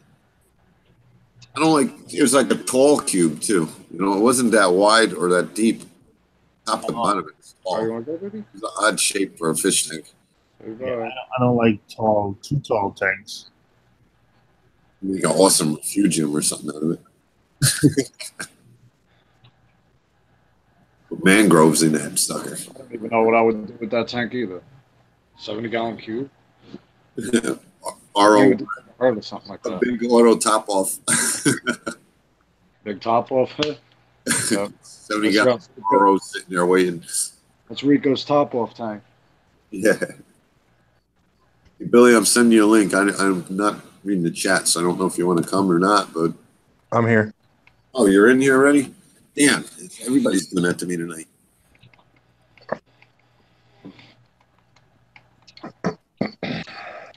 So what's going on, Billy? What'd your son do? I don't know. I came home and I just, I got that feeling. I'm like, what's going on? So anyway, I was laying down, throwing the ball back and forth with the dog. It got stuck in the dining room. So I went in there and got it. And I looked in the Olivia has a KitchenAid mixer. And I looked in there and I'm like, why is there slices of cheese in there? Oh, no. And I was like, he must have been in there. And then I'm looking at my tank. I'm like, damn, the tank looks awfully dirty. And I'm like, all right. As I'm cleaning it, I'm like, what the hell is that? I'm like, it won't come off. And I'm like, oh, it's on the outside. It literally looks like a rock chip in the windshield, and it splintered up and down. Oh, God. It's right it's on the front glass, right smack dab in the middle, about 3 or 4 inches off the bottom. Oh, wow. Off the bottom's tough, too. Yeah. That's bad. So, cracks you probably saved by putting them corner guards on the tank. it could have. I mean, I almost feel like putting one in the center of the damn thing because I just don't. I'm going to cover the whole front with duct tape tonight. Well, how bad's it leaking? It's not leaking yet, but I know it's gonna. That chip, it's like the chip is. I can get like my whole fingernail stuck in it. No, that's bad. I could just blow it out. It's cracking. It's cracking up and down. It's like 3/4 of an inch crack up and like a 1/4 inch crack down. So it's just a matter of one thunderstorm. But I'm so sorry, Billy. I was pissed. It's because it's like, me. Anybody that knows me, I've been through 4 tanks in 4 years. But this one, I'm like, I'm letting this one ride. And now I gotta change it. What size is it? 75. Okay. I can't get anything bigger in my dining room. If I want something bigger, I got to put it downstairs. It's a good reason to go bigger. You put a 120 in there. What's that? You put a 120 in there. Use the same lights. I'm just wondering if I can, now that I think about it, I'm wondering if I can get it down the stairs because, like, it's a straight shot up into the kitchen and with my stairs, but the cabinets and the countertop are right there. Like, they're so close that the door doesn't open all the way. So I'm wondering if I can even get a big tank down there. Yeah, turn it sideways. I don't know. Was this you're talking downstairs with the 6-foot ceilings? Yeah. Or 8-foot ceilings. Probably he's 9 feet tall. I mean, Yeah. you know, I could easily go get a 75 and drill it and then just do a swap over. You know, it'd take me one day. But I already know he's going to do it again. He's 2. Everything he picks up, he throws. Get an acrylic tank for now. My son's doing that too. Well, you pick up an acrylic tank for now. They're a little more bulletproof. Yeah, well, at least shatterproof. Yeah. Easier to get a scratch out. Easier to get a scratch in, too. Yeah, it's true. I mean, I almost feel like having somebody come over like a glass guy and tell me, is this cracked? Is this going to explode? Is there a way to fix it? You know, like. Well, the problem with glass is one day it's just gonna burst, right? Yeah, it's gonna. I just keep thinking of Farm Boy Reef. Yeah, that'd be tough. I'd be worried about that. Yeah, I mean, it's 75 gallons and a lot of coral and fish. But then, if I'm not home and my pump runs dry and it catches on fire and then a house burns down and the dog's on the second floor, you know. Do you have a like some kind of a leak detection that'll text you? No. It won't be a leak. It's a birth part. Yeah, it'll just. Pipe. And then it'll open up. Billy Pipes and Apex. Yeah, what's that going to do? Yeah. It's gonna It's going to seal. It's going to seal the crack. What kind of tank was it? Deep blue, non-tempered, 3/8 inch. Oh, Yeah. that's Let's right. go get Rico's tank. Hell with it. Put Rico's tank in your living room. Now we're talking. Maybe I'll have luck on Saturday. Right? Oh, you're gonna go? Yeah, I gotta go. He Where- He asked me to go. He's like, "Can I put it on the Facebook that you're going?" I'm like, "Whatever, put it on." Huh? Well, We'll stored by cross our me. fingers for you, Billy, that you win it. I'm so back and forth with that. I'm gonna tell Red Sea. I'm gonna say, "Why don't you just give me a tank? No stand, no canopy. I don't want your crappy stand. Just give me the tank." Well, you probably shouldn't say I don't want your crappy stand when you're asking. Hey, Billy, do you got? Oh, sorry. Do you have any of that flex tape? I got duct tape. The Gorilla Tape is the best. Okay. Yeah, the black Flex Gorilla Tape, and that stuff will rip your skin off. Oh, yeah. I still don't know.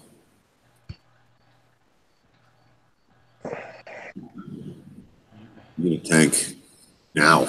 I Yeah. know.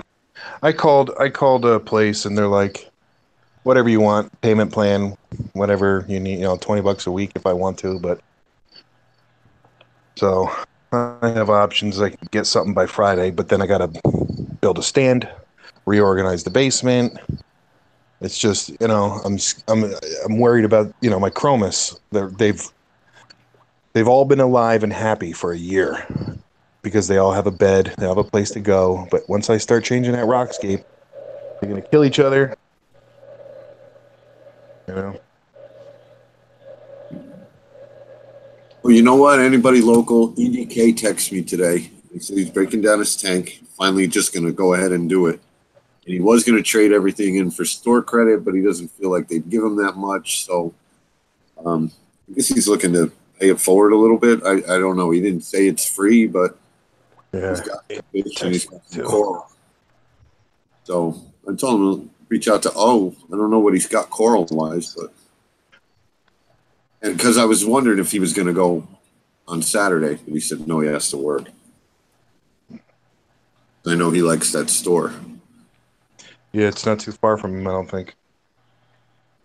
Well, he'd be coming the opposite direction. You know, he wouldn't have to deal with shore traffic. He'd be coming north. Because he's only Hey, a couple. Billy, are you near the tank? Can you show us what's going on? The lights are out. Oh, okay. Huh? Right. John, you got the happiest blue damsel in. That guy's just swimming.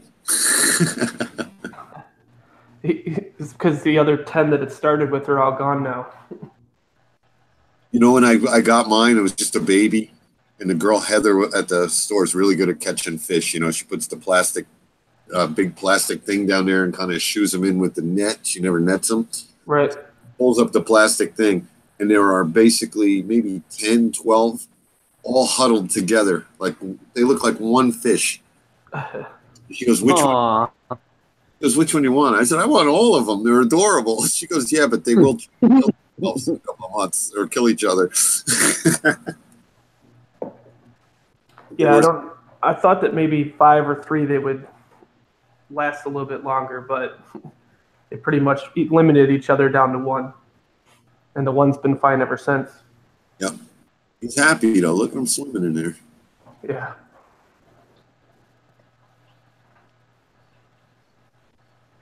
They are That's cute. a lot of big fishnet tank. What size is that tank? 400. Oh my goodness. Really long too, right? Yeah, it's 8 feet. Dory looks like she's having a blast. Nice. You got some big tangs in there. Is that a Nassau in there too? It's a blonde nasal, yeah. Yeah. And I just added a blue throat trigger. That's cool. Kinda. I love the Nassau's. Sabella's got that one big one. I still got them. It's just a gentle giant in the tank. They don't mess with nobody. Yeah, he's like a peacekeeper. He'll break up fights too. Mm-hmm. Oh, that's cool. And he can. Because most of them got 2 blades in the back instead of 1. He's the biggest one. Does he have 2 scalpels on his tail? 2 on each side? No, I don't know. I think they take them off. Right. Nah, he'll get them.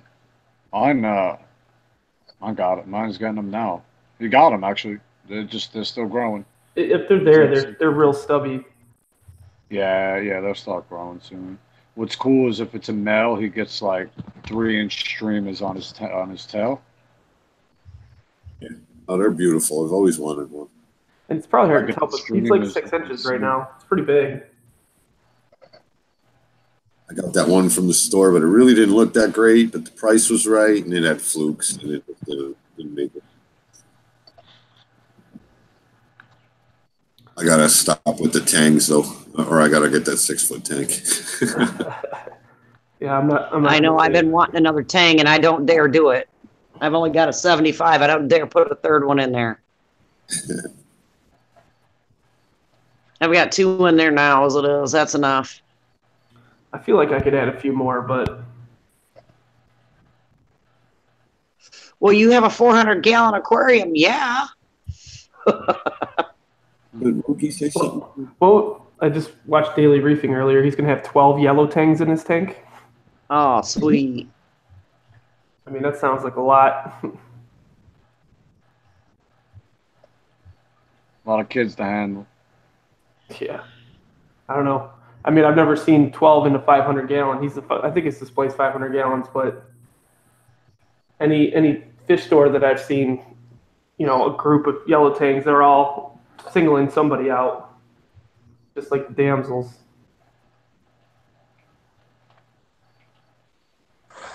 Sabella, you going Saturday? Yeah. Hell yeah. Getting that 500 Peninsula? 650. No, 500. 650. I thought it was no. No. Look at Aquarium Care Centers. I'm looking at their stuff right now. Actually, Just Incredible speaking there. That's pretty cool. Yeah, Red Sea will be there. There's gonna be a lot of people there.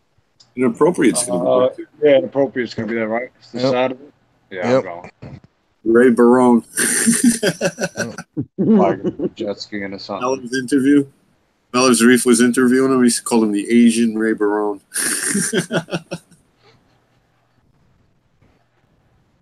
It's Ray Romano, isn't it, or no?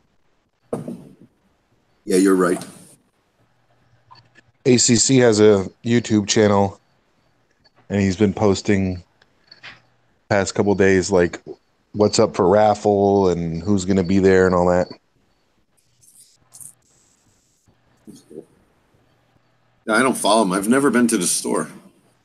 I said I went to the other store across the street. Like, Dude, it's a nice store. They just don't really have nothing. Like I don't know. I feel like they don't got nothing. I feel you. I think it was last summer. I went to that other store and then it closed right away. The one across the street. You know if they have money off dry goods? I forget what he said. He did say that in one of his latest videos, actually, he said what dry goods are going to be on sale and how much off. Yeah, because we were going to go we waited because I wanted to get, we were going to go half, me and my friend, on the Tunes epoxy. I mean, I don't know why we have to go half, but I don't really use much of it. You know? Yep. $25 each, you get about a stick of regular epoxy. Yep. So I just had ran out. It's my favorite epoxy. It's like dental epoxy. It don't make your skin bug out. Don't contain talcum powder. Yeah, that tune shit's good. Love that stuff, man. It's $50. I mean, it's nothing, but you know. Yeah, if you don't need much of it, then it's sits there for nothing. Jonas, whose channel are you looking for? Is it Sabella? Said guy earlier, Sebastian or something. What's up? Bella. No, somebody's asking about somebody else's channel, and I think they're talking about your channel. Oh no, I don't have one. I'm sorry. Oh wait, yeah, I do. I got like 2 videos on it though. You gotta follow me on Instagram. Follow him on Instagram. You'll see some candy shots. Follow me on Instagram and Reef to Reef. That's it. That's all. Yeah, he's still here now. It's Sabella fella. Maybe Lisa can drop it, or where is the or the guy Billy was talking about. Who was I talking about earlier? I don't know. I'm trying to read the chat, and I'm like, I'm following it really well. Sorry, guys. Aquarium Care Center?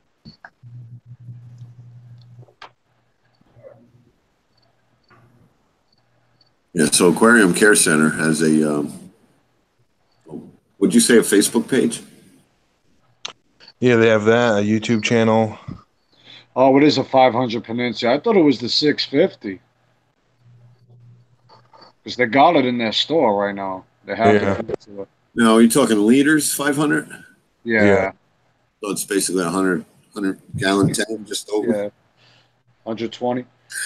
But it's everything. It's lights, pump, power head, sump, skimmer, everything. No, I would take it. They're at 55 right out of there that day. I'll take it. Yeah, I'll put the 55. Oh,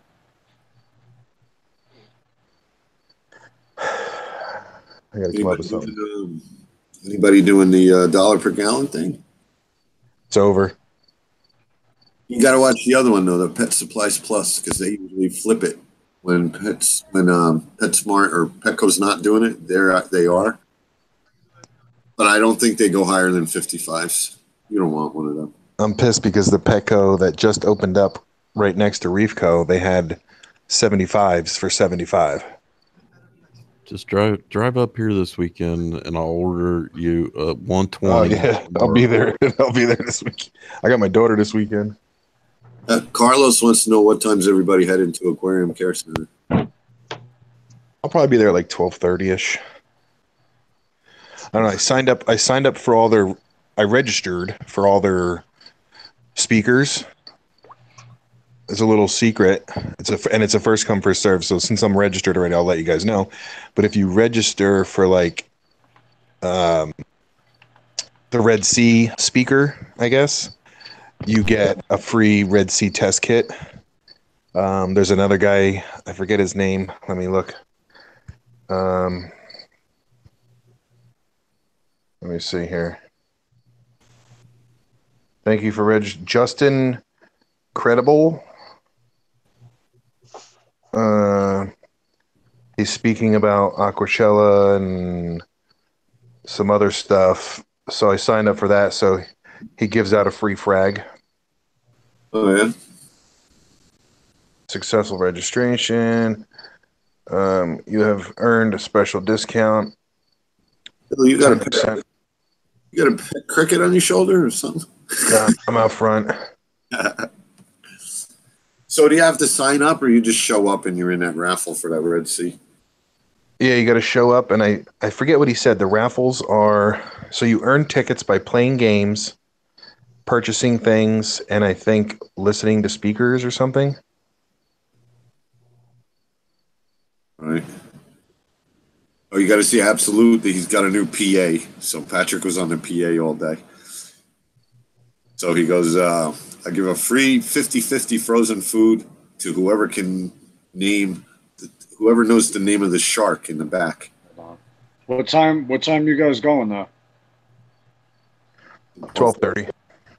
12:30. I do have some news about my meetup on September 1st. You guys want to hear it? Yeah. I'm going to do like an official video, but let me see. So on the 1st, that he's opening the doors at 10. He's going to have coffee and donuts. So I know Dave will like that part, coffee. Coffee. You get a free Reef Co. cooler bag just for showing up. Inside the first 25 coolers will be a free Ultra Rock Flower Anemone. No purchase necessary. Wow. Free T-shirt with any purchase over $50. 20% off aquacultured zoas and pallies, and 10% off all fish.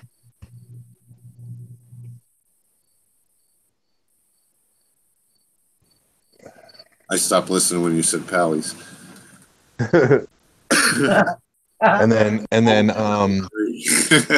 Ocean Gallery is going to do cash carry. $40 for the blue or the red Fritz boxes. So they're $40 each. I think they're going to have like 8 of each. That's a nice deal. Yep. They're going to do free cooler bag, free T-shirt, free frag, 25% off all livestock, including fresh reptiles, pond, and saltwater livestock. Huh. He's still waiting to get an order or get a shipment from, he's probably going to be getting everybody Reefroids. I don't remember what else he said. It's glasses. We all get glasses when we walk in, or was that Aquachella? No, that's next month. Oh, okay. Yep. I'm going to have the Billy Pipes on YouTube glasses. Nice. Mm-hmm. I'm going to make sure Fritz knows that they're not the only ones that can get 300 pairs of them. I'm going to do the same corny thing and go, you can get these ultra UV glasses. Oh. Carlos, you'll like the Fritz. I don't know what you're using now, but I like Fritz salt. Yeah, I'll tell you what, I like the Fritz. I like it a lot. Like, shit, I need to make up some salt water. An hour later, you got salt water. Yeah. Like legit, 20 gallons mixes up in like 20 minutes. Right. Yeah. Give a little more for, aeration and stuff. Are you using Reef Crystals? Yeah, you'll like it. If you want something closer to the Reef Crystals makeup, the red line box is good. What are you going to get, Dave? Blue or red? I don't know, because I'm using them both. Are you? Yeah. I use the red line for my small water changes because I figure why not throw a little extra alkalinity in there. Yeah. But if I'm using, say, 5 gallons in my tank, really isn't going to swing anything either way. But I throw the red line in there. But if I had to do like a big reset, I got that blue box. Because I could probably change, 80% of my water in Nothing would even blink at it.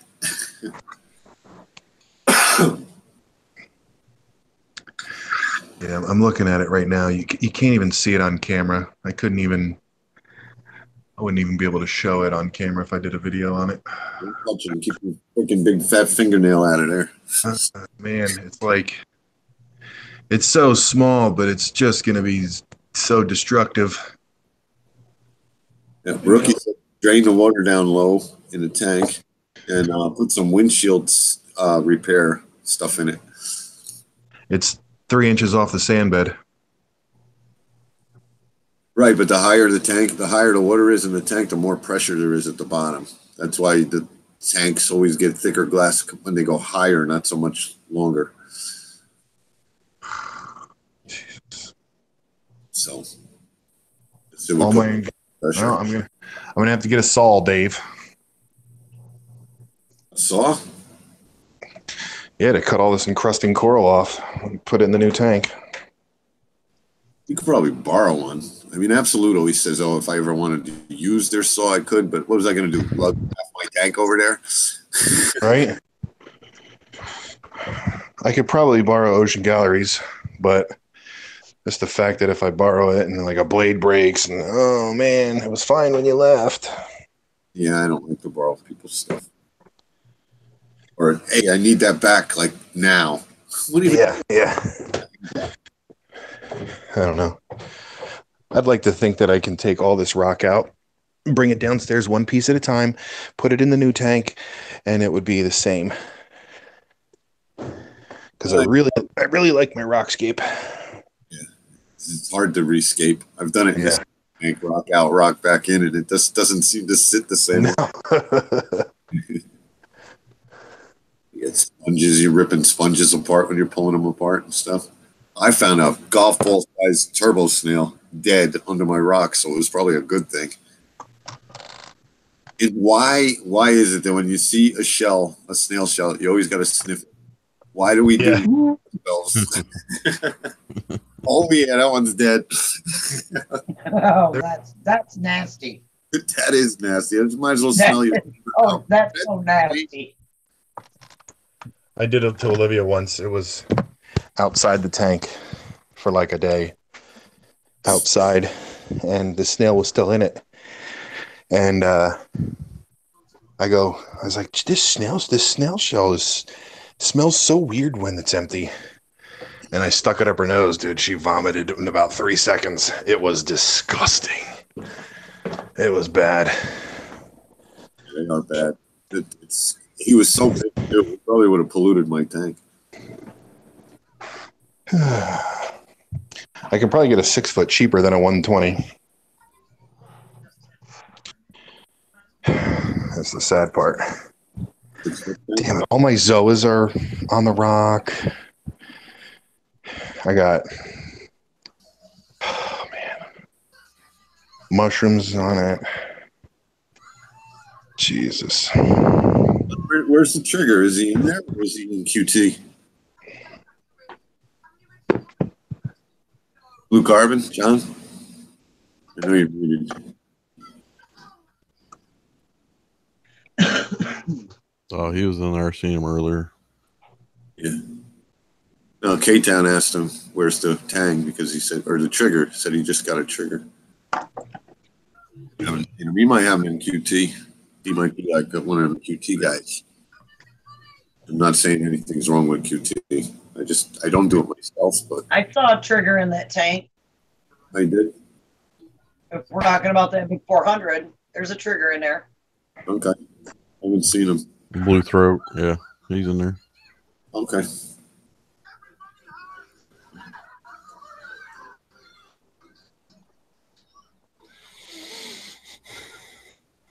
You got a trigger, Lisa? When did I miss that? Trigger stays on the left side of the tank.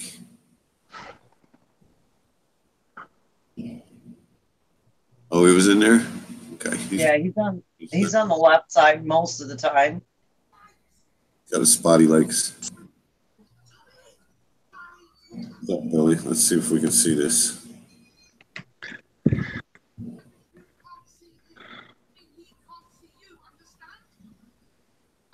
can't even find it. Let me see here. That tank has a frame on it, right? Yeah. Must have took a shot to get a chip. Yeah. I mean, it's like not going to be able to. Let me see. It's not focusing. You got it. I can only. Okay, maybe right above that snail. Yeah, I see it. I was just gonna say I can see it. Yeah. Put your See, finger on the glass. See if it'll focus. There you go. That? There. Okay. I was thinking it was a lot worse, but Well, you can't see the crack. That's just the chip. right. That's just the chip. How long is the crack? 1 inch. That's bad. Maybe 7/8. I would take a marker Yeah. and draw on the top and bottom of it and see if it's expanding. If the crack's getting bigger. That's how we test water leaks on a ceiling. We'll trace it with a pencil. Tell the people to wait a week and. Can you guys see that work? Can you see that work coral right there? Yeah, he's I angry. just saw your mandarin in there. Is it the spotted one or is it the other kind? No, it's just a regular blenny. Oh, okay. I'm sorry. Kind of moves around like the goby or the mandarin does. Yeah, they're in the same, Yep. all in the same family. There's my mega jawbreaker, Sabella. Oh, he's not listening. He's gaming. Look at this beauty. I love how they bounce around on the bottom of the tank. That's crazy looking. I saw Satosa in there. I saw that little piece of Satosa sticking out on there. There it is. Nice. All these zoas back there are encrusted. Got a little purple. There's your rainbows. I don't know if you can see the green dots on it. Yeah, they don't show up well, but boy, once they start growing, they take off. See if you could try to take some really good pictures of the way you've got your rock, and then go from there. So that maybe you could try to get the same aquascape. I've tried that many a times. And it didn't work. Nah. I've taken it out and tried to just put it back in the same spot, and it didn't balance. That sucks. Yeah. Oh, Billy, you got a lot of work ahead of you, dude.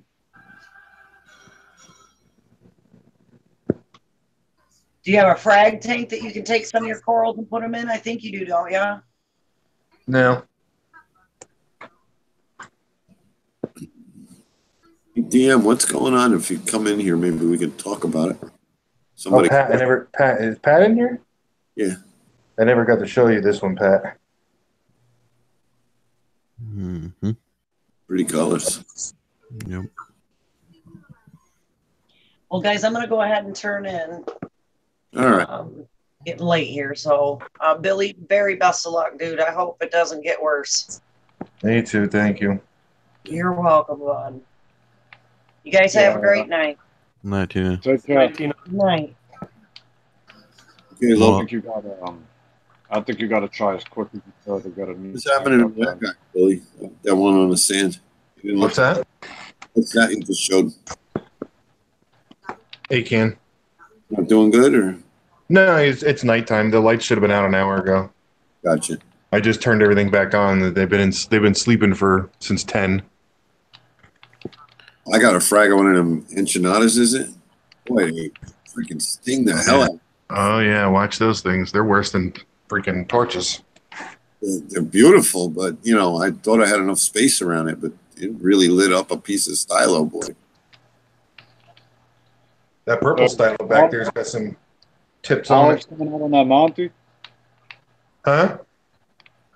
Polyps coming out on that Monty. Yep. What do Yep. you think happened? Tell you what, let me see if I can get a top down of it. It's looking actually pretty good under this Reef Bright. He had reef brights. That's what happened. Yeah. Let's see.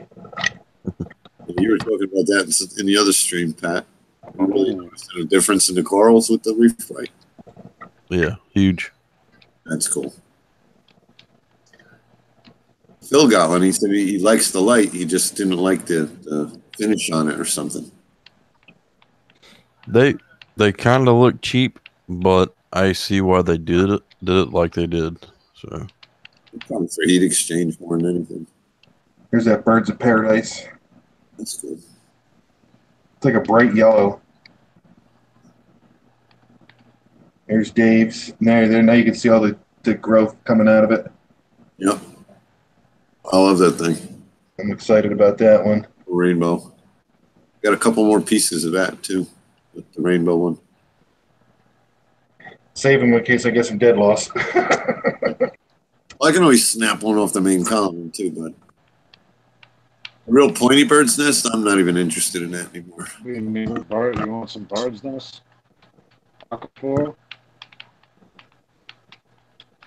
did I tell you that I picked up a bluebird's nest last week? Blue one? That's cool. Look it up.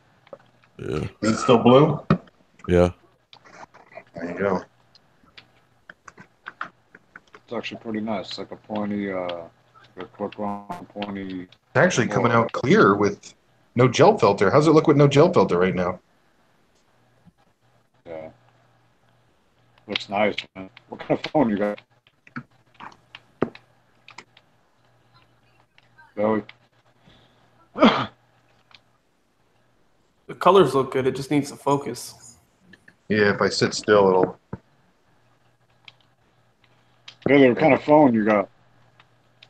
Motorola. Works good.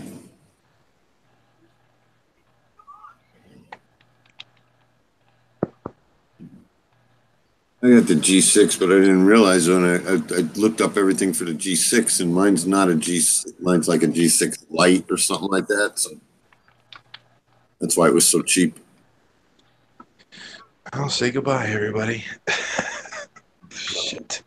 See, look, all my fish. You can't even tell I have fish in there. They all have their own spot. Yeah. Not anymore.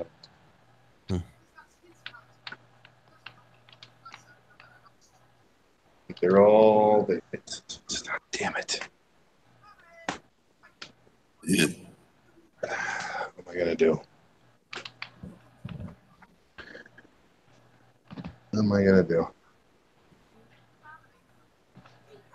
I know my left rock structure. I could easily put that back together.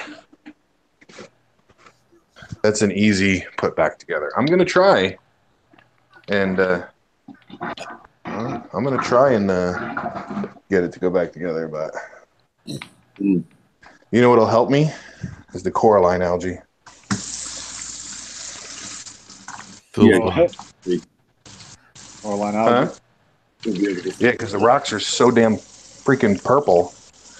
As soon as I ever move one, it's like completely different color. You know, I could totally tell. Like, that's where that's okay. I know where the light hits. Oh, Pat, did you see what Phil said about his light? Yeah, I was going to tell you I didn't want to interrupt anybody though. Right. What did he say? Oh, he got the XHO. Uh-huh. Right. And he said it came with a black finish, and it was really cheap. It was like flaking off out of the box. Really? So he would have preferred no black finish and just have a raw metal. That makes sense. I noticed he was complaining about it before, but yeah. That's weird because mine was silver, but it's the tech.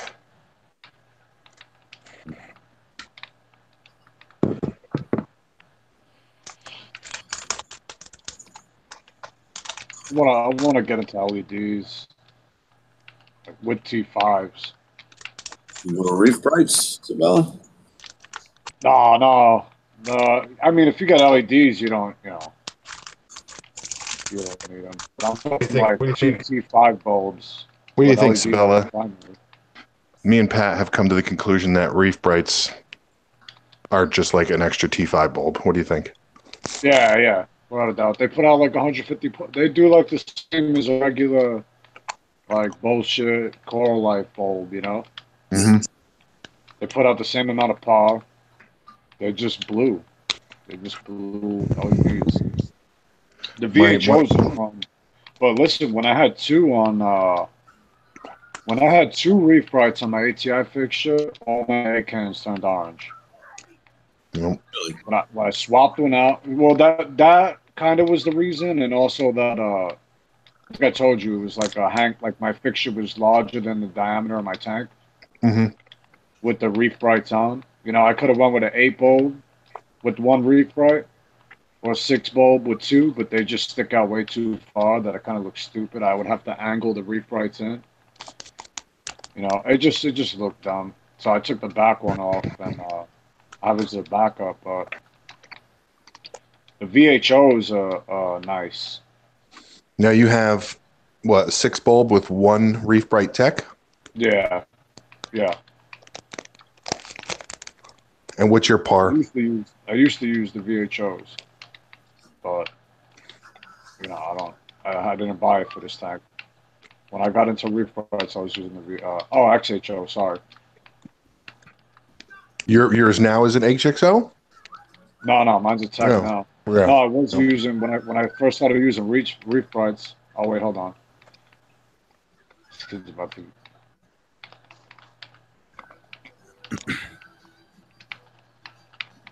Which reef bright do you have, Pat? The tech.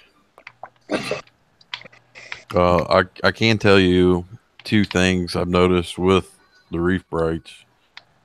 One was when I got that high end frag pack, I didn't lose a single spot of color. And I did always lose color when I just had the regular LEDs on. Yeah, the two was too much for me, man. Just sort of coloration on like A cans and stuff. That's really all it did. When I took it off within like a month, I got my color back. So See, the Reef Brights are just like a T5. So that's why Pat got the good color. He has T5s now. it's just like a T5. I want to see those other ones. What they call them? Neuroclotics ones? Shit. What, they make a strip? No, what were they? The LED T5 bulbs? Never heard of LED T5 bulbs. What the hell are you talking about? Yeah, the Neuroclotics. You never seen them? They get- No. I'm in commercial like stores and stuff. Get out of here. You've never seen those? Dude, they got LED T5 bulbs. Yeah, How is that possible? Oh, it's like a long bulb, but it's like a bunch of LEDs in it, It's right? like it goes into your T5 thing, but it's LEDs. And it's the shape of a bulb, right? Yeah, Oh, yeah. a bulb. Yeah, but they don't put out That's any. the name They of don't the put out bulb. any bar or nothing, right? They're called Going on Five Below. Every T8 bulb in that place is an LED T8 bulb. It lights up the whole store. So I don't know they're about. called the company's called Neuroclotics. Do they put out beneficial spectrum and all that? I mean I have no idea. They got like different colored ones, you know. This Gotcha. has been going on for a while now. To tell you the truth, they probably went out of business or something. Because I haven't even heard from them. This was 2 years ago. This was 2 years ago when they came out with them, you know, and I haven't even heard about them until we're talking about it now. Do you think you could have a successful reef tank just Reef Bright techs? No, not Aquapora. I mean, if No? you had like the frag tank you gave me, maybe Yeah. they the pars. I don't know actually. Maybe I don't know. You know, I wish that they would come out with. That much light. I wish But that then they would again, come out with it's- different colors. If they got the 50-50. Yeah, but Yeah, like you know how like Coral Plus is like a little bit of a bluish pink white. Yeah. You know, Purple Plus is, you know, and it changes the colors of the tank. Well, yeah. I mean, if they accounted for the spectrum and everything like that, because you got to get those peaks in blue. That'll what's important, you know. I just ordered some Giesman bulbs. Giesman bulbs. Those are honestly, those are my favorite bulbs, man. Really? I use ATI bulbs, but yeah, I used the KZ when I first got in the hobby. I was using the KZ. Then the ATI bulbs, you know. Yep. I thought I'd give them a try, and I just never changed them. I just always been buying them. Yeah, me too. I use 2 of the Aqua Azure, whatever they call them, Azure Blue. Uh-huh. I would have switched those out. Honestly, I might try them, actually. I might try them. I was thinking about this like the last time I changed my bulbs. Maybe try new ones, you know? Yep. Because you got the substitute for the Blue Plus is the Aqua Azure. Then you got the KZ ones. No, the Then you got the actinic blue is the Blue Plus supplement. Is the Blue Plus? their actinic blue. I thought Yeah, it was the because they Blue have. Azure. Yeah, no. Now they have actinic, and then they have actinic blue, and then they have a couple other ones. But Pat and I were looking at the spectrums and matching them up, and their actinic is like the ATI actinic, and their Blue Plus is called actinic blue, right, Pat? Yeah. True actinics, I think that's what it's called, is the actual yeah. actinic. Yeah, yep. And then like the Azure would be like a coral Coral Plus. Coral Plus, yeah. Yep. Yeah, because it's got more reds and yellows and greens and stuff. I remember when we were at Ultimate Coral, Mark had both bulbs there, and you could see a difference on the wall. Mm-hmm. Not the coral, but on the wall you could see a What's difference. mine? I could want a 700 for that, though. You seen that?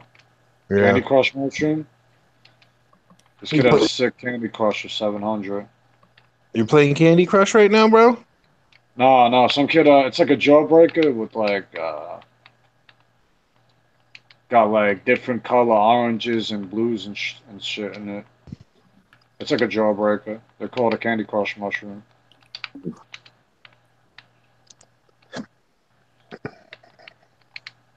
Why, Bean, you want it?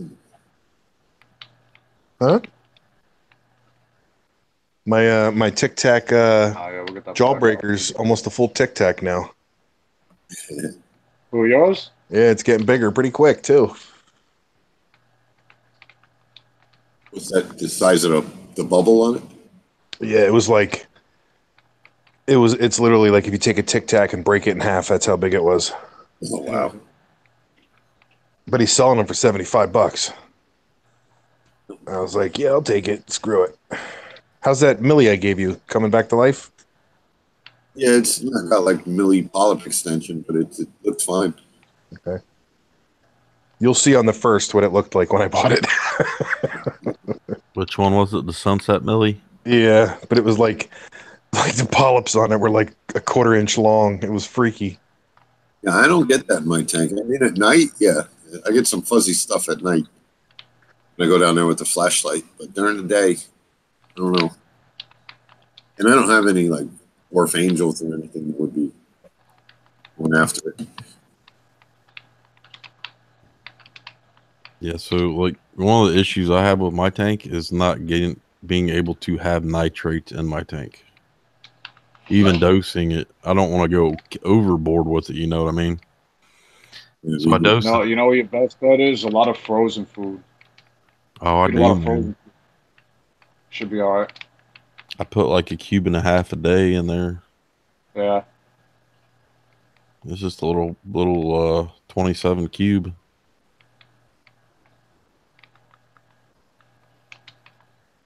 Telling you, man, put a sump sock on there and just let it roll for like a month. I do. It's overflowing right now. Is it? Yeah. Shit. Take another one, put a fresh one in, but leave that one in the sump. It's crazy. What's consuming all your nitrates? Tell me. Coral, I guess. Well, nitrates gives them good color, right? Yeah. Supposed to. I mean, my coral grows, but I got to clean my glass like crazy every couple of days. Yeah, me too. But I don't see any numbers, you know. I just started to see numbers because, you know, I cut down my refugium lighting schedule, and I've been feeding like crazy. So I was like, well, if I don't have any numbers, why not feed the fish and feed the coral? Yeah. I don't know. I'm not going to be able to sleep tonight. Shit. Just Oh, okay. Phil's talking to Jonas. All right. sleep with your finger on the hole. Dutch in you? If you ain't Dutch, you ain't much.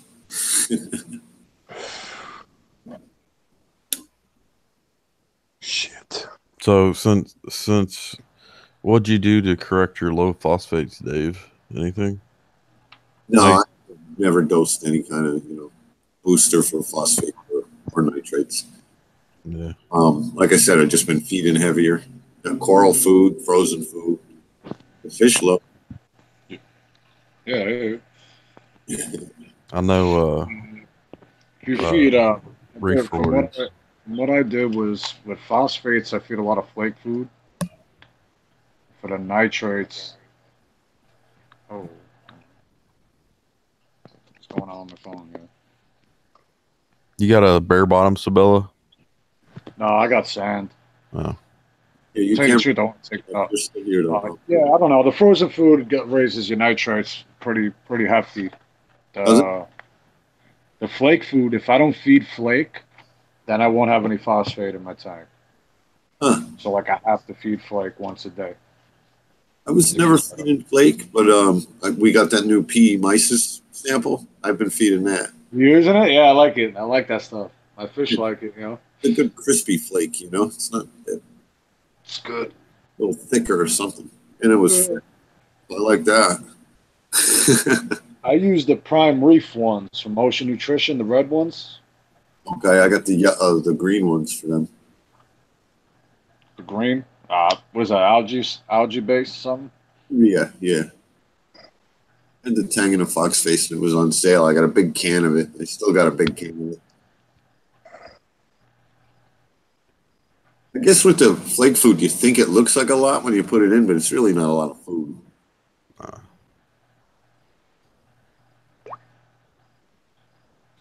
Billy, one of my rainbow Aiken shrunk up today in the daytime. Something bothering it, you think? I don't know. I'm telling you, put those things under your rock. Hide them. You think it's a light thing, Billy? Acans and light. Don't mix. Under your rock. Oh, Hide them. Somebody's. Was that me? yeah. No, I was pulling up my phone, other phone, so I could look at chat. Okay.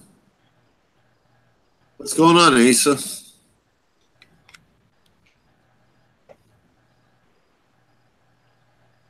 Not much. How are you guys doing?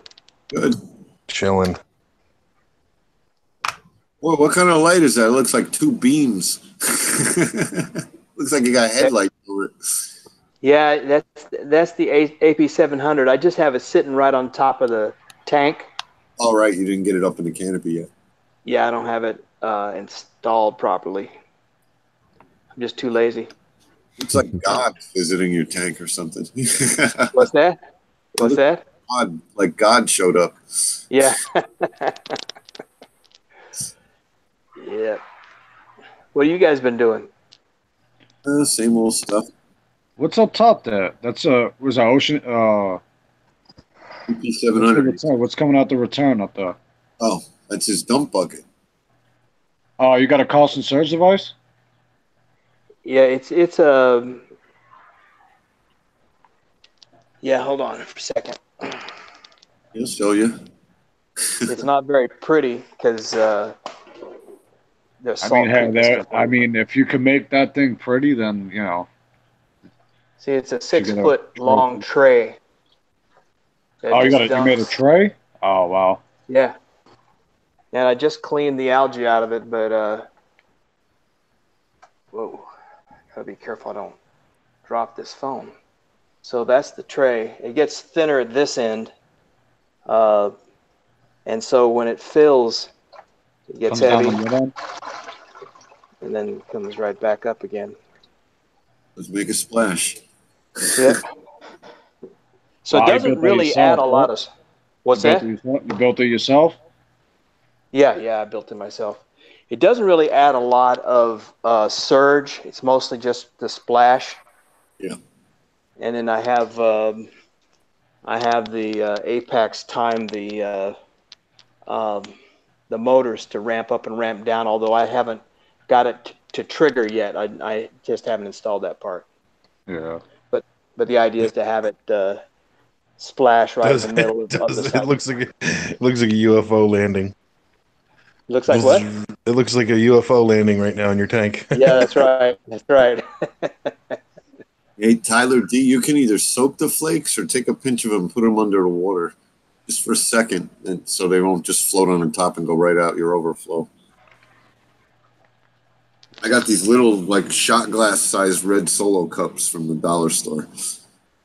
And I just soak the food in there for a minute in tank water and then just dump it in. Dave, in your softy tank, that Gorgonia to the right, it's like up a little bit. Is that the golden Gorgonia? Yeah, that's the little one I got at Palooza last year. Yeah, that thing's looking good. It's growing like nicely. I got a frag of that if you want it. It's got like a cool shape to it. When it gets happy and it gets fuzzy, it looks like a stylo. It looks like a, and then it moves.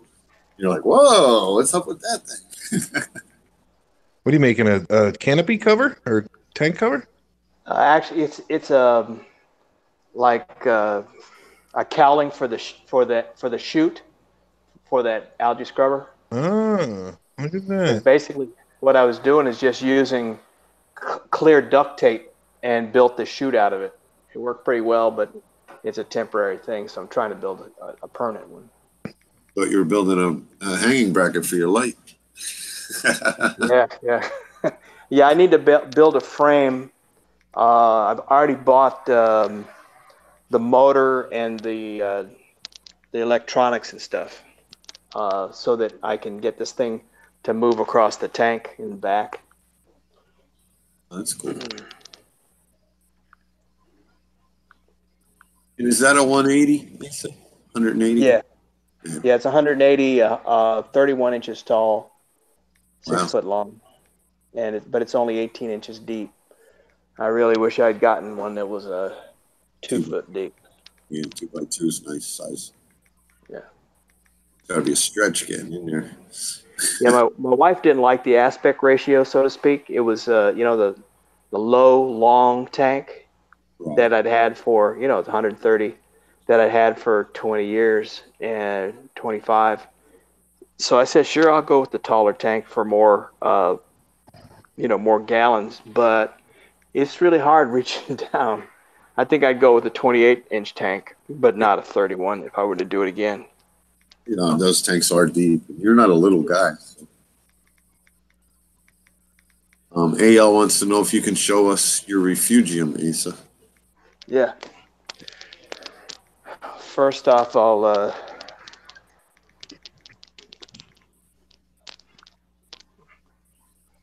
this is the look at that. Jeez. Yeah. Mangrove? That only costs mangrove. But I'm acclimating it to the salt water because it's fresh right now. Okay.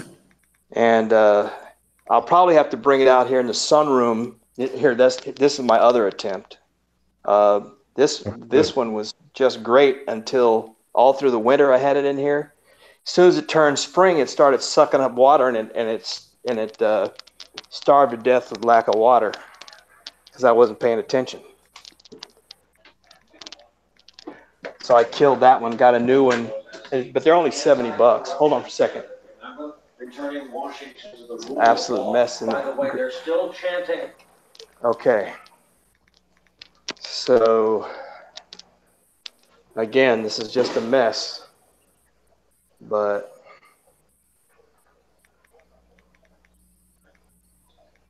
What size is that? this is the old 130 that I used to have. How old is that tank? What's that? How old is that tank? Oh, 25. It's not 28 years. Jeez. What brand was it? Or is it? What's that? What brand is it? I couldn't tell you. It was. Right. I don't know. I don't think they had a whole lot of brands back in that day. Yeah, I was about to say, did they even have brand names on them? Yeah, no. And I got this thing for $200 from the factory drilled. There's a guy in Staten Island selling a 220 for $550. Really? Huh. It's all you, Dave. Hey, does anybody know? See this fuzz right here on the tips? I just went and cleaned It's called a bunch. chrysophytes. No, Chrysophytes. Ian Reefs, I would not take the center brace off of your 75-gallon Aqueon. I wouldn't. It's called chrysophytes. I don't know how to And pronounce it. Butcher on it. Is it a good thing or bad thing or what? It's not a bad thing, but it's not a good thing, because it's all over your seagrass or whatever that is. Yeah, it's kind of ugly. I harvested some of it. Yeah, I mean, the snails and shit eat it. What's that? I think snails and stuff like that, hermit crabs eat that stuff. Gotcha. I've got a ton of pods. That's one thing I've I can see them on your glass. You got those mighty pods. Yeah. Like moths on a screen.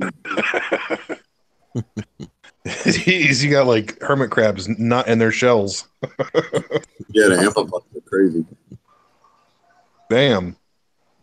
Yeah, Ian Reefs, even if it broke, I would worry, if it just cracked the center brace. But that's how those tanks fail. The glass really isn't thick enough, and it's not, like if it were Euro braced or something. That little black plastic trim doesn't really hold the tank together without that center brace. You can see where I had a metal halide got too close to this thing many years ago. That's the kind of refugium you need, Dave. That's what it was going to be till I started throwing all the soft corals in there. You guys got me worried now because that 120's looks like they sawed it off, and I don't know. It's got two like where they put it on at the factory, like perfect cuts on the top and bottom brace. Oh, yeah, I saw that. What, on your tank? Yeah. What do you mean, the center brace? No, it's just around it's not on the center brace, but it's around like a couple inches away from it, around the rim. I would like epoxy in maybe a little rod or something in place. If you're not going to like try and sit a glass top in there, and use the actual cutout, I would try to epoxy in a little glass rod, maybe make it go a couple inches each way. Just give it a little extra. But that's not like the center brace going. Yeah. You should be all right. What you got there? So what are you building? You should have taken it off like Joey told you to. Pat. I tried for hours. Is that something you made, Asa? I drew them up, and I had a guy that, how they have those like shops around town. You can sign up and join the shop, and they have all kinds of equipment. So he cut it with a laser cutter and charged me $50. He threaded all the holes. So it was probably $50 for the plastics and another $50 for labor. And I've got the tubing in the garage, and so I'm pretty much getting ready. But like I say, everything I do takes forever. What are you making there? A big reactor or something? Yeah.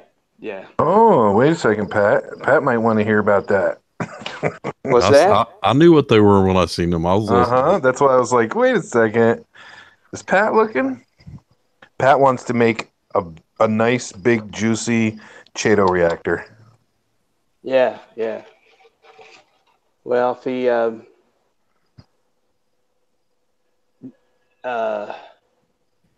if you can find one of those shops, you can have it laser cut for almost nothing.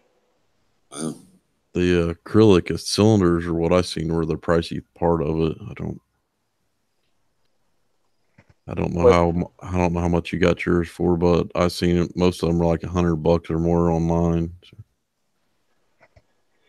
Yeah, the tube is what can cost you. Like a 6-foot tube is probably $140, but if you want it that super clear, like you have on a Destaco, it's like $240.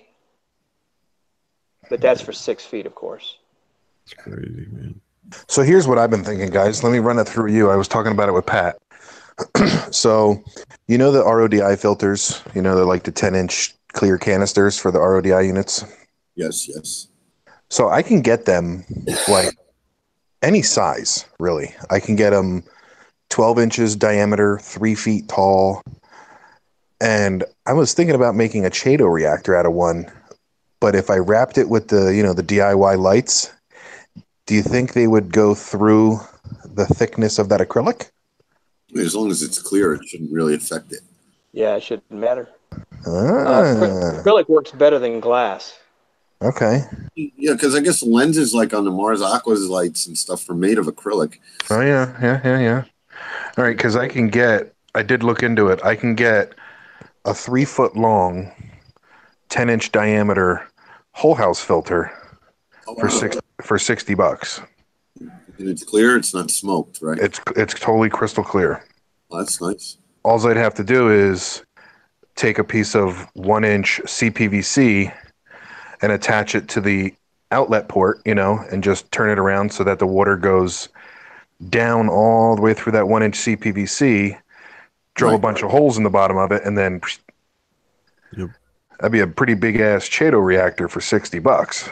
Mm-hmm.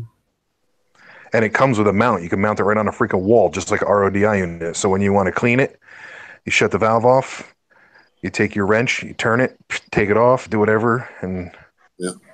My whole house filter had like a big knob on the top, and you could turn it to bypass it too when you were Yep. I used to like those, but when I used to fix them at people's houses, they would always break on me. Right. Yeah, it did tend to leak every time you turned it. So I'm gonna have to look into that. You want me to look into that, Pat? Yeah, might as well. Be a neat project. Yeah. I mean, a 3-footer, I'd have to mount it 6 feet in. Well, no. Yeah, I'd have to mount it 6 feet in the air. Well, not really, I guess. But I'd rather not have to take off that piece of pipe all the time.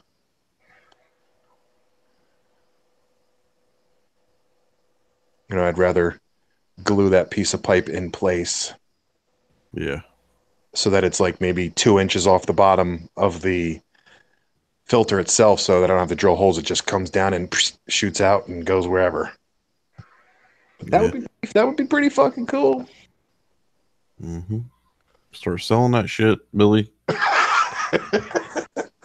Buy myself a new tank.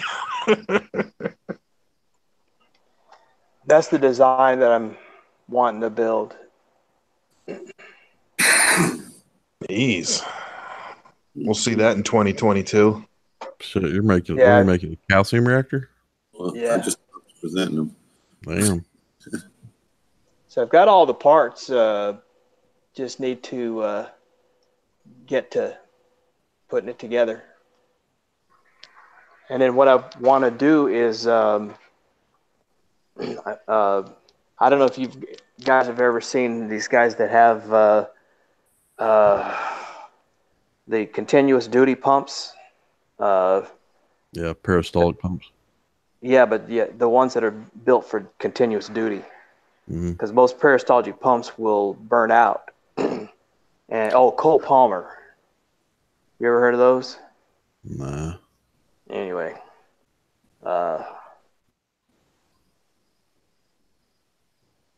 But anyway, that's kind of what I want to do.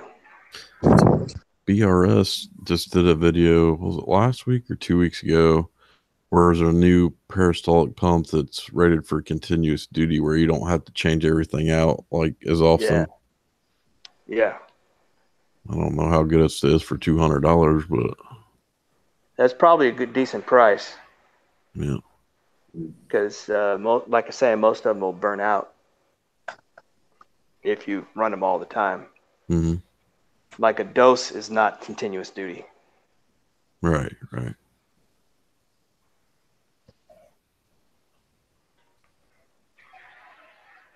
my foot stopped bleeding finally.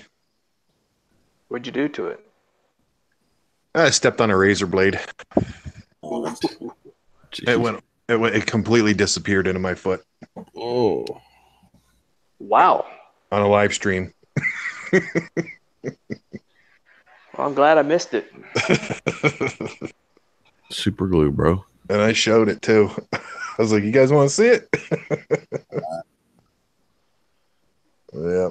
Did the same thing to an RFG nozzle once too. Yeah. But that thing just Would you do disintegrated. super glue it? You super glue it? It's closed. The next day I did, but it just broke open. It doesn't hold super glue. The super glue doesn't hold 340 pounds of pressure. It'll hold a colony of some euphilia, but not my shoulders. I heard that's what it was made for originally, or that's what it was designed for, but then something else took its place. Super glue was supposed to be first aid thing. Dude, I've seen so many people like put their skull back together with freaking dollar store glue. Yep. I saved my thumb with it once. Oh. Burnt like a mother for a while, but yeah, if it's deep, you'll feel it. Well, the doctor told me if it burns, it's making things better, right? Right. Oh, poison, but I guess if it could go in your reef tank, we put worse shit in our body than. Yeah. No, I can't my tank, but I'll eat that. Forget somebody put in the chats, use some bear so I don't get any flatworms. I don't want to put bear on my shit though. You die. Yeah. I'm surprised the coral can handle it, really. Yeah. Mark was telling me that ME, the company ME, has come out with a coral dip that has the exact ingredients that Bayer has without the insecticide. I hate that guy. Sorry, I didn't just say that. And I was like, I think the insecticide is what really kills all the bugs, though, right? Probably, right. No, I shouldn't say I hate the guy, but when he was promoting or talking about his product, and I'd say, like, to compare it to another product, he just put the other product down. And, you don't have to do that. You don't have to trash your competition. I mean, tell me better, compare it to it, but don't, they suck because blah, blah, blah. And I was like, yeah, nah, that turns me off. Yep. If that's all you got. Yeah, I mean, because like for red bugs, interceptors used, and that's what kills like what fleas and ticks on dogs and shit. Yeah. You just throw a flea collar in your tank. Yeah. Yeah, that'd be nice. You using some socks? Yeah. What else you got in there? Carbon and a flea and tick collar.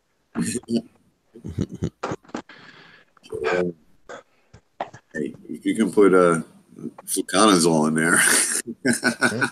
Yeah. I want to know who stumbled onto that one. Hey, honey, get out of the tank.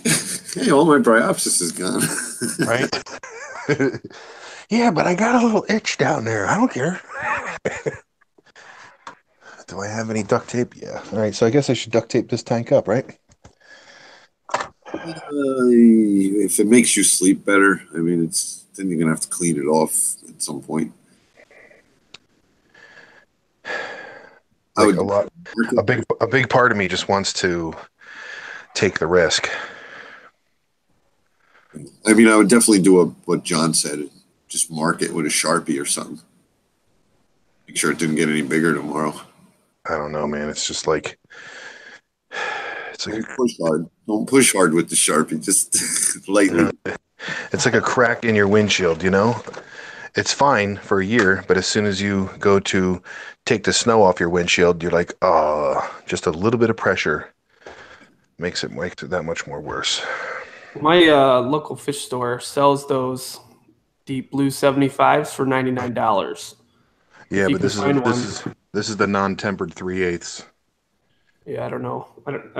I'd have to measure the one I bought, but I'm pretty sure it's non-tempered, but I have no idea. How much did you say it was? $99. For how big? 75. Oh wow. Yeah, and it's not a sale. It's always been that way for months. Do you think the duct tape, the Gorilla Tape, is even going to do anything, or am I just wasting? If it gives out, I'm sorry. It's good tape, but all that pressure coming through that glass. Yeah, it's just going to crack further, right? I don't know. Well, if you put it on and then decide you want to peel it off, that's going to stress it too. So Just tank the tank off, flip it around so you don't see it. Fucking dick. Back drilled. It might be a little awkward. That's it. You can take it, flip it around, drill a hole there, and make it into like a drain hole. Yeah, and then I'll just have 2 overflow holes on the front side. Yeah, why not? That'll be the feeding. That's the feeding port. It'll look like the steampunk kind of stuff. You put a porthole in it. I can't believe this. Get a brass porthole. I don't want to put duct tape over it just because it's going to look like shit. But I can't risk it, right? You can't risk it. I can't risk it. I can't hope that it's not going to happen. Because if it's going to spread a little bit further, it could just do a little bit further, and I still got to get a tank. You know what I mean? I would get it out of there, especially little Billy's. I told Olivia, I said, if he's even in the dining room and that thing lets loose, it'll take his head off. Yep. I got to get it out of here. Yeah. I'm a wakeboard, man. Disgusting. Tyler wants to know where is the chip and how did it get there? You don't know how it got there, though, right? No, it was a 2-year-old. There's no any other way. Oh man, I love this non-tempered glass. It's so damn clear.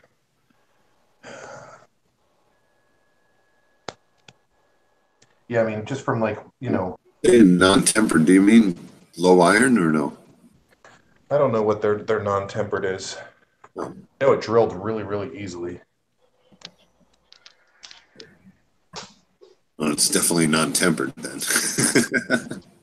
I think the tempered ones are more expensive. Yeah, but you can't drill them. So. No, I'm just saying. If John's are $99, they're probably not the tempered ones. Right. Yeah, I don't know for sure, to be honest with you. I could ask, but I'm just using mine as a quarantine. No, I like the deep blue tanks. I mean, compared to Aqueon, they got some serious, nice silicone and, Yeah, it's definitely better built, in my opinion, than Aqueon. Oh, yeah, for sure. John, on your tank, did you see any bubbles in the silicone? In the deep blue? Yeah.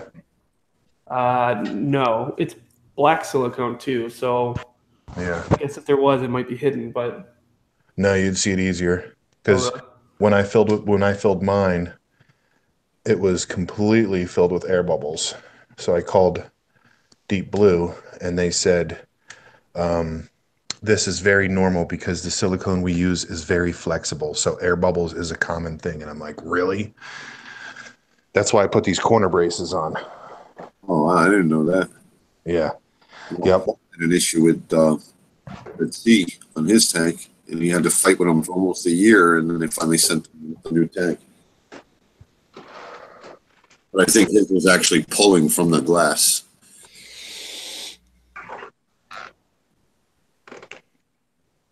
And again, that's a big difference between Deep Blue and Red Sea, price-wise. Yeah. Billy, your camera's on.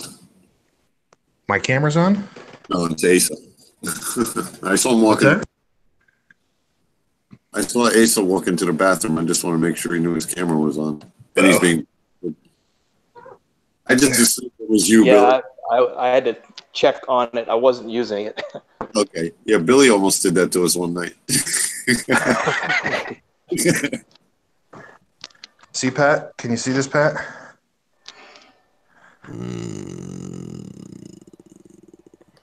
There you go. Yep. Yep. How smooth it is. I just used a roller. Mm-hmm. And look, it'll totally match the bear perfectly. Look. Yeah. Looks nice. Yeah. See? Totally smooth. Mm-hmm. I just rolled it, took a razor, cleaned the glass off, done. Simple. And then you make a canopy go beyond. You got a light there. See it. Yep. Hey, there we go. Oh, so you don't see the seam against the frame. That's a good idea. Yeah. To drop it below just a hair. Yep. Just a little bit. And when you shut the door. Again. Show the side angle of the front again. What's that? Show across the front like you when you first were walking up to the tank. Like from where you are, just go angle to the front of the tank. I thought we could see that. What here? Yeah, but look across the front of the tank with the camera. I thought I could see the chip. Like, Oh no, I just covered it up. I just ran out of freaking tape. if that's what I saw was the edge of the tape. Never mind. I'm blind. See, look how purple this rock is. Yeah. I waited a year for that, and it's gonna be all gone now. No, it won't be all gone. There's no way I'm getting this rock in the same place. This side I could do in a heartbeat. This is just 4 rocks, and then I took a piece of shelf rock, turned it upside down, and laid it right on top of all 4. What if you took a piece of epoxy and marked each piece with the epoxy where you take it apart? Like connect the dots kind of thing. Gotcha. Yep, I get you. Label maker. Little A and B. Yeah, I did Sharpies on mine when I was cycling the rock in the 56 gallon. It looked pretty close when I got it back together. And none of this rock is epoxied at all.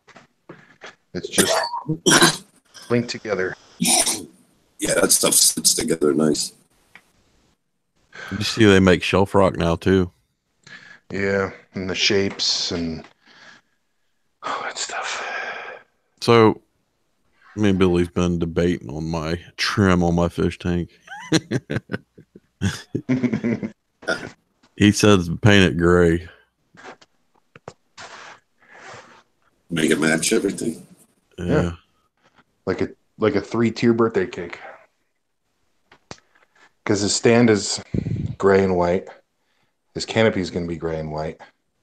And in the middle, he's going to have a black frame and black sides. Yeah, you can do that. Yeah. There you go. Nice and blunt for you, Pat. You can't have that.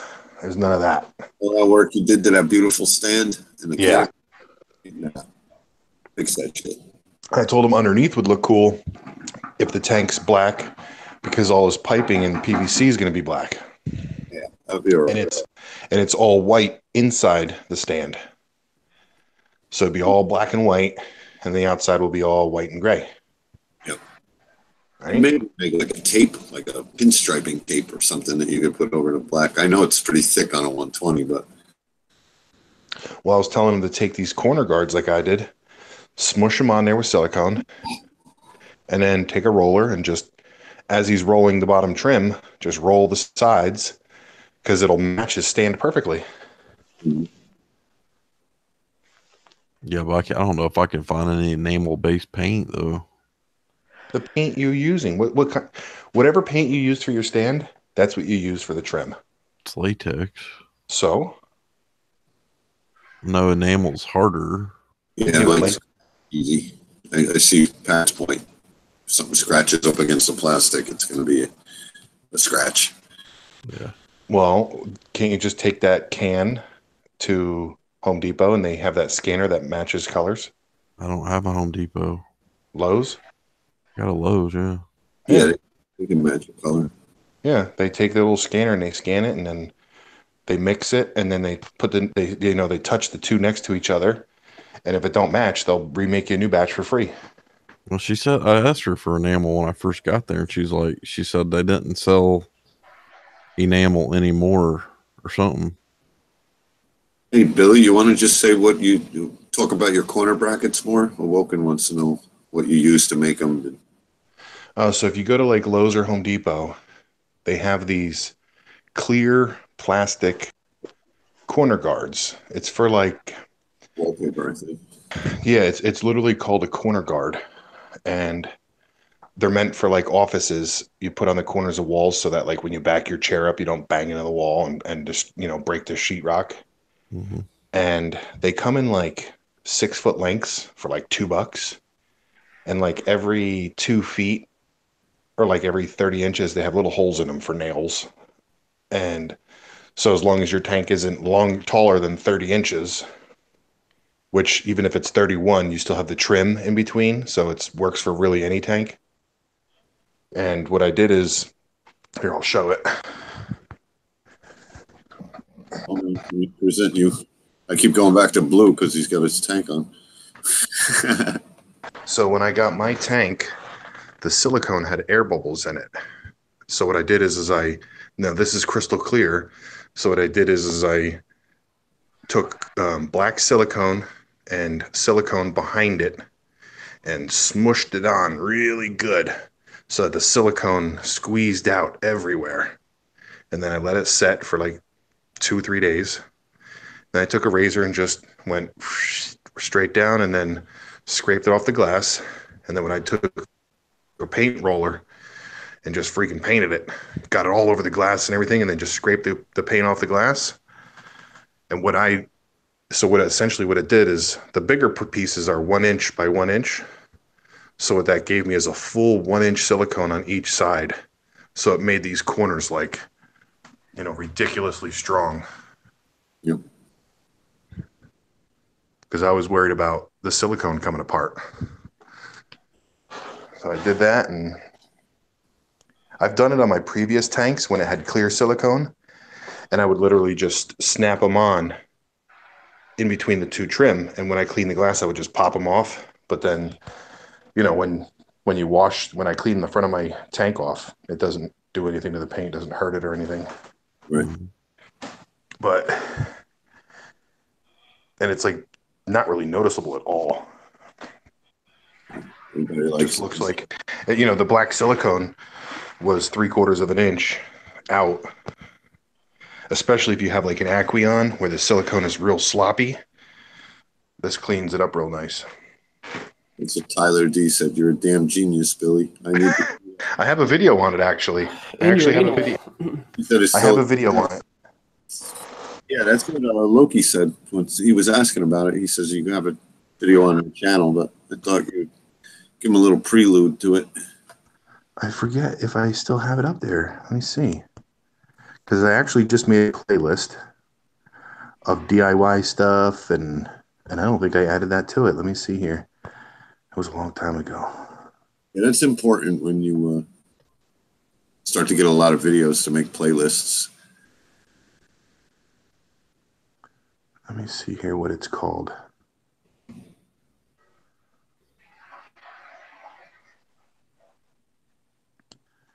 Let's see. Yeah, it's about time for the fish to go night-night in my tank. Yeah, I see that. Last tank standing. About time for me to go to bed too. Yeah, it's midnight. I'm not too far behind you. Yeah, it'll be at 5:30. So. Oh, you got to work tomorrow? Sorry, Mark. No, you're fine. Today. Well, just a recap about the whole Polyp extension thing. I didn't hear if Murph was dosing anything special. I dose everything. I dose iron. I dose. The biggest one I think is amino acids, though, because the corals eat it. It actually says to broadcast feed it, put it upstream from the corals. So. Right. But be careful by what amino acids you do buy, because some of them are magnesium-based amino acids. Right. So I do Acro Power. Is that what you use? Nah, I use Freeform Brightwell aminos. Okay. Just pure amino acids. I mean, because I don't know if the fuel or whatever it is that's got it in there, if it's concentrated enough, if it's, you know what I mean? There's so much in fuel. There's 12 vitamins, 12 trace elements, and amino acids. So, you could overshoot something real quick. Mm-hmm. But if you're buying the fuel, I think it's the Reef Plus by Seachem is the exact same stuff too. I showed that in the video. Like the KZ amino acids, it's like a really good deal because it's only 1 drop per 30 gallon. I can't remember what it is, 30 or 50 gallons a day, and it's like a 60 milliliter bottle. That's where I fail. I am not consistent with anything I put in my tank. I've got a lot of stuff, and it's just and I'm thinking about let me do coral colors. It's Saturday. Right. Yeah, I don't know where that video. I don't have that video up anymore. I don't know where the hell it went. Oh, damn it! Yep. I never seen it. Well, you'll have to make a new one on the new build. The build coming. Yeah, because I'll be doing it no matter what tank I ever get, even if it's a Red Sea, bulletproof, made by the SWAT team. It's going to be having corner guards. You gonna like a Red Sea if you get a Red Sea because you can't put a canopy on those. Oh, I'll put a canopy on it. You can't put them on a rimless tank. Who said that? Tank manufacturer I talked to. Well, I'll just make it. I'll just build something that it hovers 1/8 of an inch over top. They said anything over like 5 pounds you shouldn't even put on top of it. I don't know. I built my tank and it has a canopy on it. Just saying. Yeah, I mean it don't make sense to me, but I thought I'd ask anyways. No, I get you because they could press outward, but pushing down, and where else can it go? So it'll start to go outward over the tank, and it's actually pushing the sides of the tank. It all makes sense. Yeah. My basement ceiling's so low; it's really hanging from my ceiling. It just happens to overlap the tank. Oh, that's good. It's crazy that it's a $76 difference between a 120 and a 180. On what? For a non-drilled. What price you looking at? Because this will interest me. Because I told you what Glenn told me. From my guy.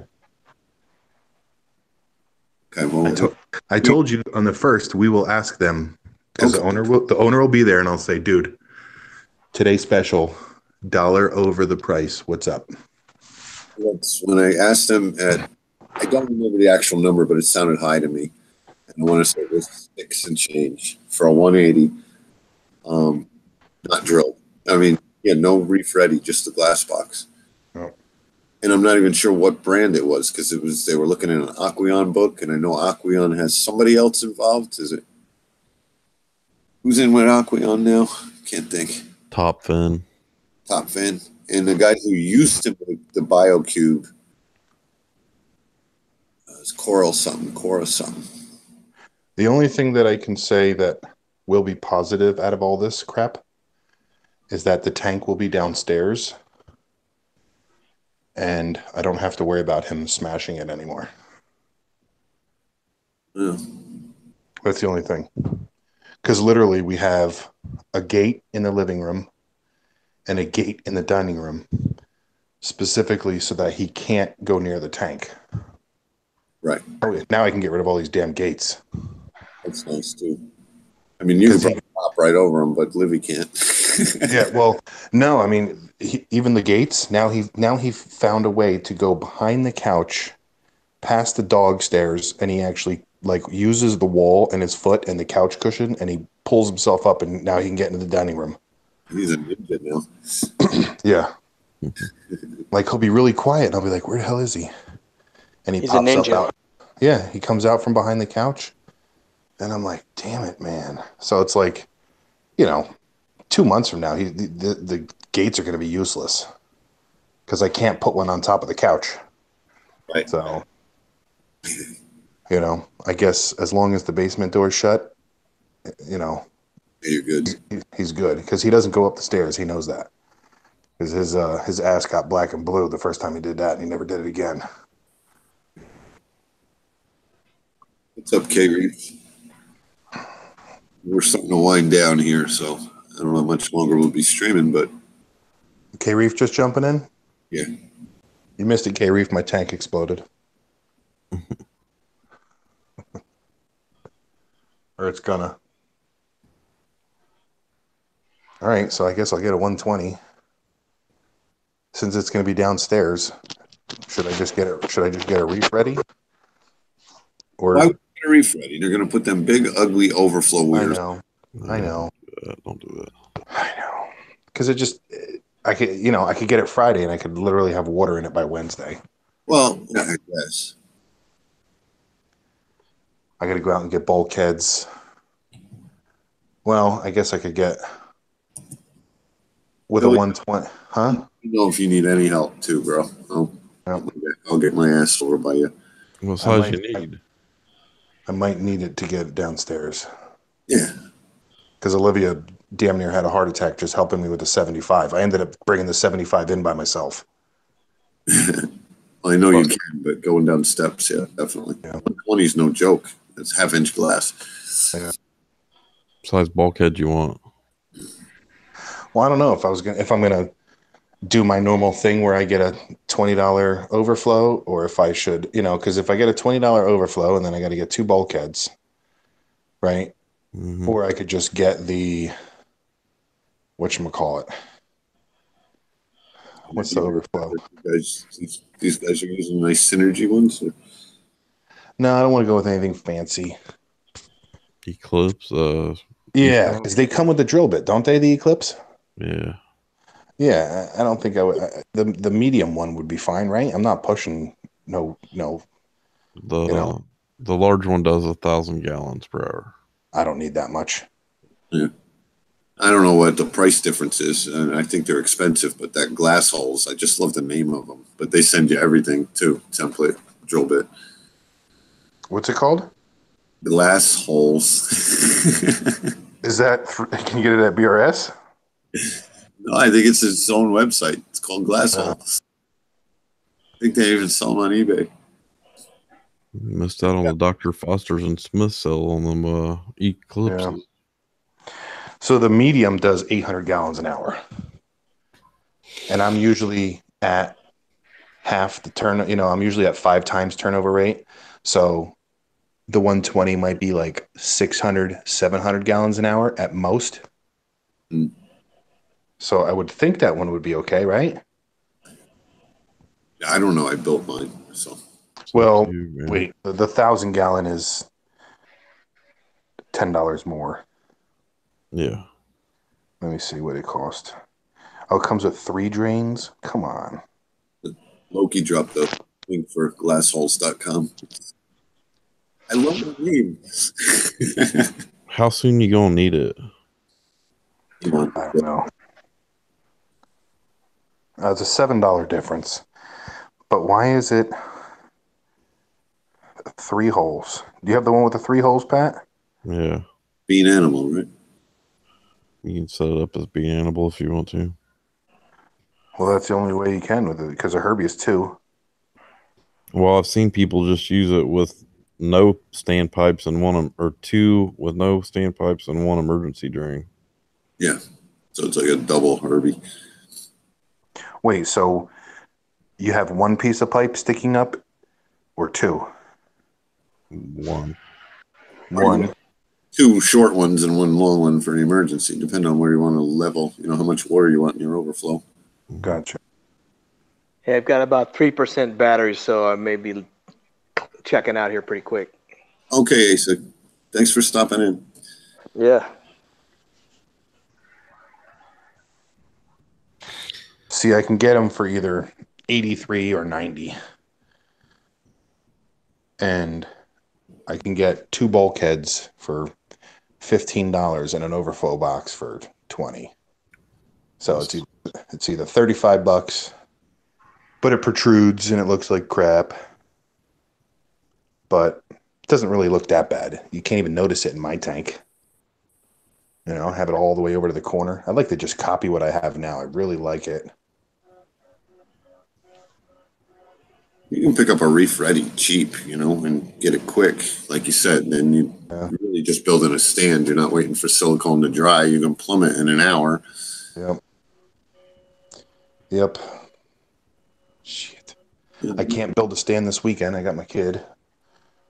And so can't build a stand next weekend because I'll be hanging out with you guys.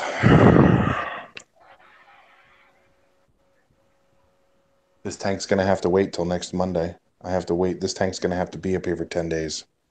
I feel a call-in day coming on. Yeah, but see, I got to get into the office to build. Yeah, you can't call out sick and then show up. I'm going to just cut some wood. Well, I did it. I took a day off the other day, and then I showed up at like 6 and VP was like, "Hey, what are you doing? I thought you had the day off." I'm like, "Yeah, you know me." I'm like, "What time are you leaving?" Shortly. Okay, hurry up. Yes. I got stuff to do.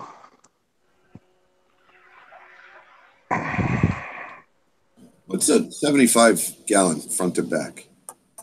18 and a half. That's nice. A 75, you said? Yeah, Yeah, 18 and a half. because I've got that 55 and I hate it. Yeah. I would just like to have a little more room because it's like a rock wall, you know? You can have this one in a couple weeks. I don't know if I want that one. Why not? You just drill the front. It's not drilled in the back? Oh, it's drilled in the back, yeah. Yeah, so. Yeah. Just disassemble it and cut like 2 or 3 inches off of it. Make a frag tank out of that bitch. Put it back together, yeah. Right. There you go. Jeez. I would take the tank, but not to use as is. But, You could pop the trim off, take the front paint off, put a new one on. You're good. I would take the trim off, disassemble it, and do what Murph just said. I'd cut 12 inches of height off of it and make a frag tank. Yeah.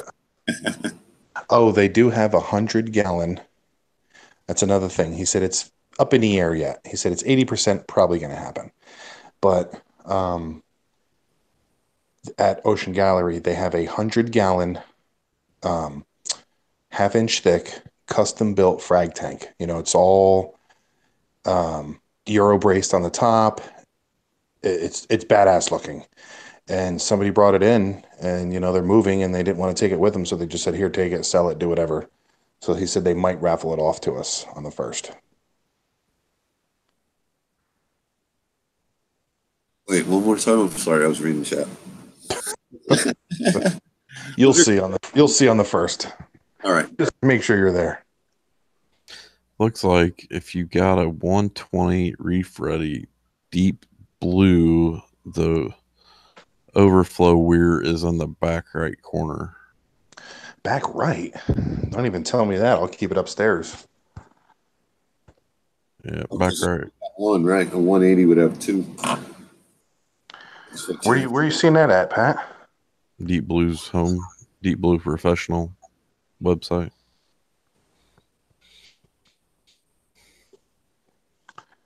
Deep Blue Professional. Let's see here.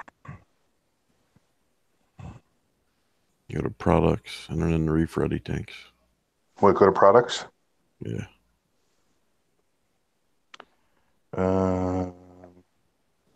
Aquariums? Aquariums and then Reef Ready after that.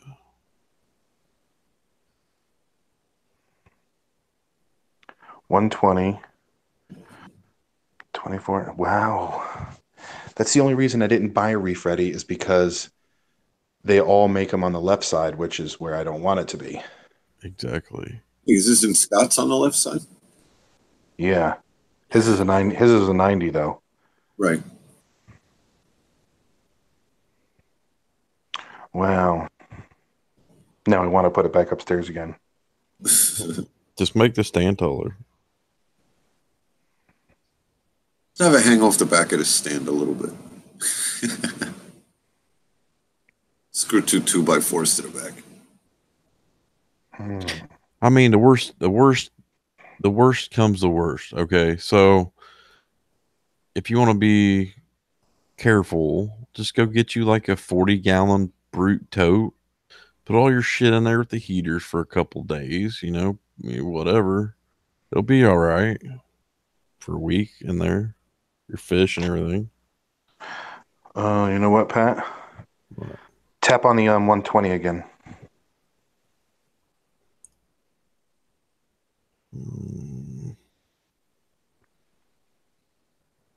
Zoom in. Okay. Look at the left side of the tank. Oh shit! It's on both sides. Yeah, look. Damn it! I see 2 on that tank, Pat. Damn it! I would have told them to get it for me immediately.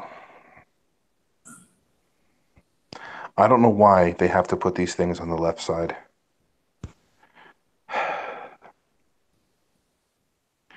See, if I get a 120, it will fit upstairs because I would drill it peninsula style, but it would be against the back wall, and the right wall you can never see in through anyway.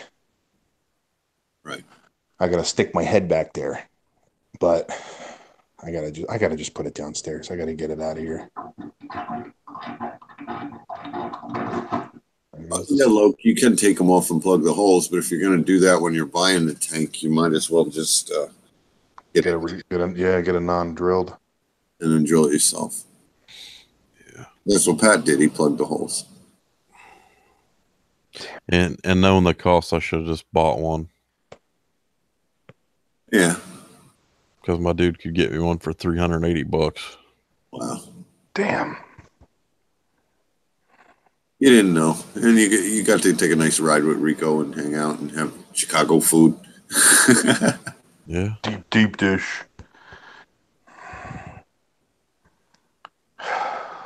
I've never been to Chicago. it was like a hoagie, and they dipped it in sauce. Like the whole bun was wet and everything. Ugh. I like the thin Jersey pizza. There's a special name of that place, though. That's like a big deal over there. You guys went. Yeah, I can't remember. Portello's or something. Portello's, yeah. I've heard the name. I've never been to Chicago, but I know of Portello's. So.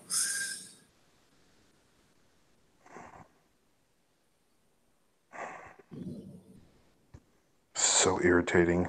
I had such anxiety today. I was losing my breath. It seems so stupid, but yeah. Just before you go to bed, make sure the crack didn't get any bigger. It's too late now. It's covered in tape. I can't see it. Oh, right. Yeah, don't pull the tape off because the crack will get bigger. They say go faster if you're going to pull it, right? So. Yeah. I'm just envisioning the video that Paul made when he was drilling that tank. Ooh. Yeah. Mama, get a blanket. I gotta get out for you guys. Seriously. All right. Yeah, I'm gonna get going too. It's 12:30. All right, later. Hey Pat, hey Billy. Nice. I'll talk to you guys. Good night. Yeah, hi and bye. Jeez. Oh, I didn't even know you were here. Rude or what? I've just been trying to get a break, and plus I had a truck trying to drop some stuff off, so it was way too noisy. What's happening? Not much. Not much? I wanted to show you my frag tank. You wanted to see it beforehand, and it wasn't done, so it's now done. Listen, when you're in the garage. Yeah. This is one of the ones I was building. So this is the one I took down to restock to one of the stores had their stuff in it, but sorry, it's overexposed. You can kind of see it here. He wanted a really big overflow because he had his Hold on, first. What's that? Just a Euro brace in the front? Just a brace on each side. This is only, as you can see, this is only kind of. It's not that long, so it really didn't even need bracing. But yeah, that was just there for looks, really. Oh, it looks cool. It'll keep some of the splashing down too. Sorry to interrupt. Yeah. No, that's all right, man. I was just saying the overflow is only so big because he wanted to display his brand of skimmers in there, so he needed one that wide. So I did make another tray. Hang on, where'd it go? Where's my tray? Bear with me. Probably making you dizzy. I don't know. Anyway, there's a tray to sit in here to hold all the media and stuff, and it's got holes in it to drip through. And then there's a return there, but that's neat. Yeah, it came up pretty cool. But that's not what I wanted to show you. Look at this. Oh, you missed you missed what's that, sorry? Ari was on the stream showing his cube. Ari? Did you mention Ari? No, who's that? Yeah, that's what I said. No, he actually came in the stream and showed the cube. I was like, "Where's Rook? It's your boy." Stranger danger, hey? Yeah. Jeez, you got to be careful of that, dude. We've probably got an impersonator taking over his account. Eric's too cool for us nowadays. He was polite. But check this out, man. It was you can't see anything. It's all an Arduino and everything. and whatnot to make it do this. It's all automated camera slider, man. How cool is that? I can change direction, I can change the speed and everything, but I can't do that with one hand. That's pretty cool. So what does that do? That cuts the acrylic? No. This holds your camera. Oh, so okay. This is just a carbon fiber camera slider. I just haven't got my ball head and everything on it, but I can get it up to about a 60-degree angle. So it's pretty cool. You can do like cool pull-away shots from your tank now. Yeah, I haven't played with it much yet. I've just kind of only gotten back and haven't had too much spare time to play with anything, but life gets in the way, as you know. How have you been? I can't help but every single video I see of yours, your tank just looks like so much more acroed out. It looks really good. It's been growing and growing, and I actually, not the acros so much, but all the other stuff. So I just finally hacked it all out of there. You got some new secret sauce or something? Thing just seems to have boomed all of a sudden. It's just working. It's just working. I got good lights, good flow. How old's that system now?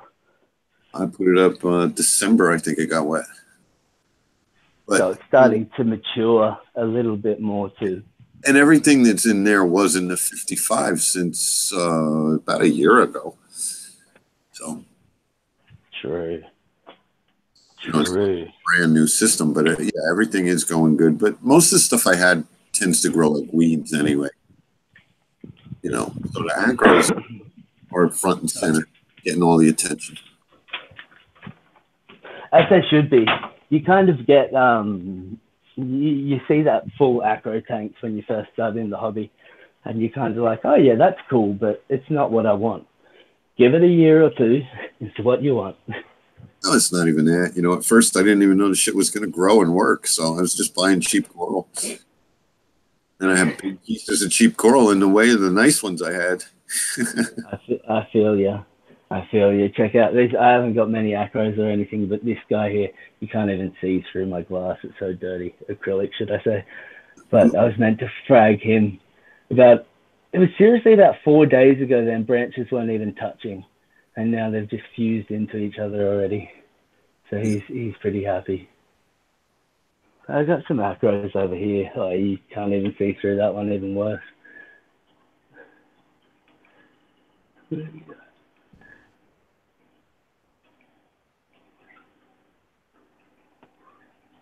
What else is in here? I forget. I got some acros down there. Nice Monties. This chalice. This chalice is...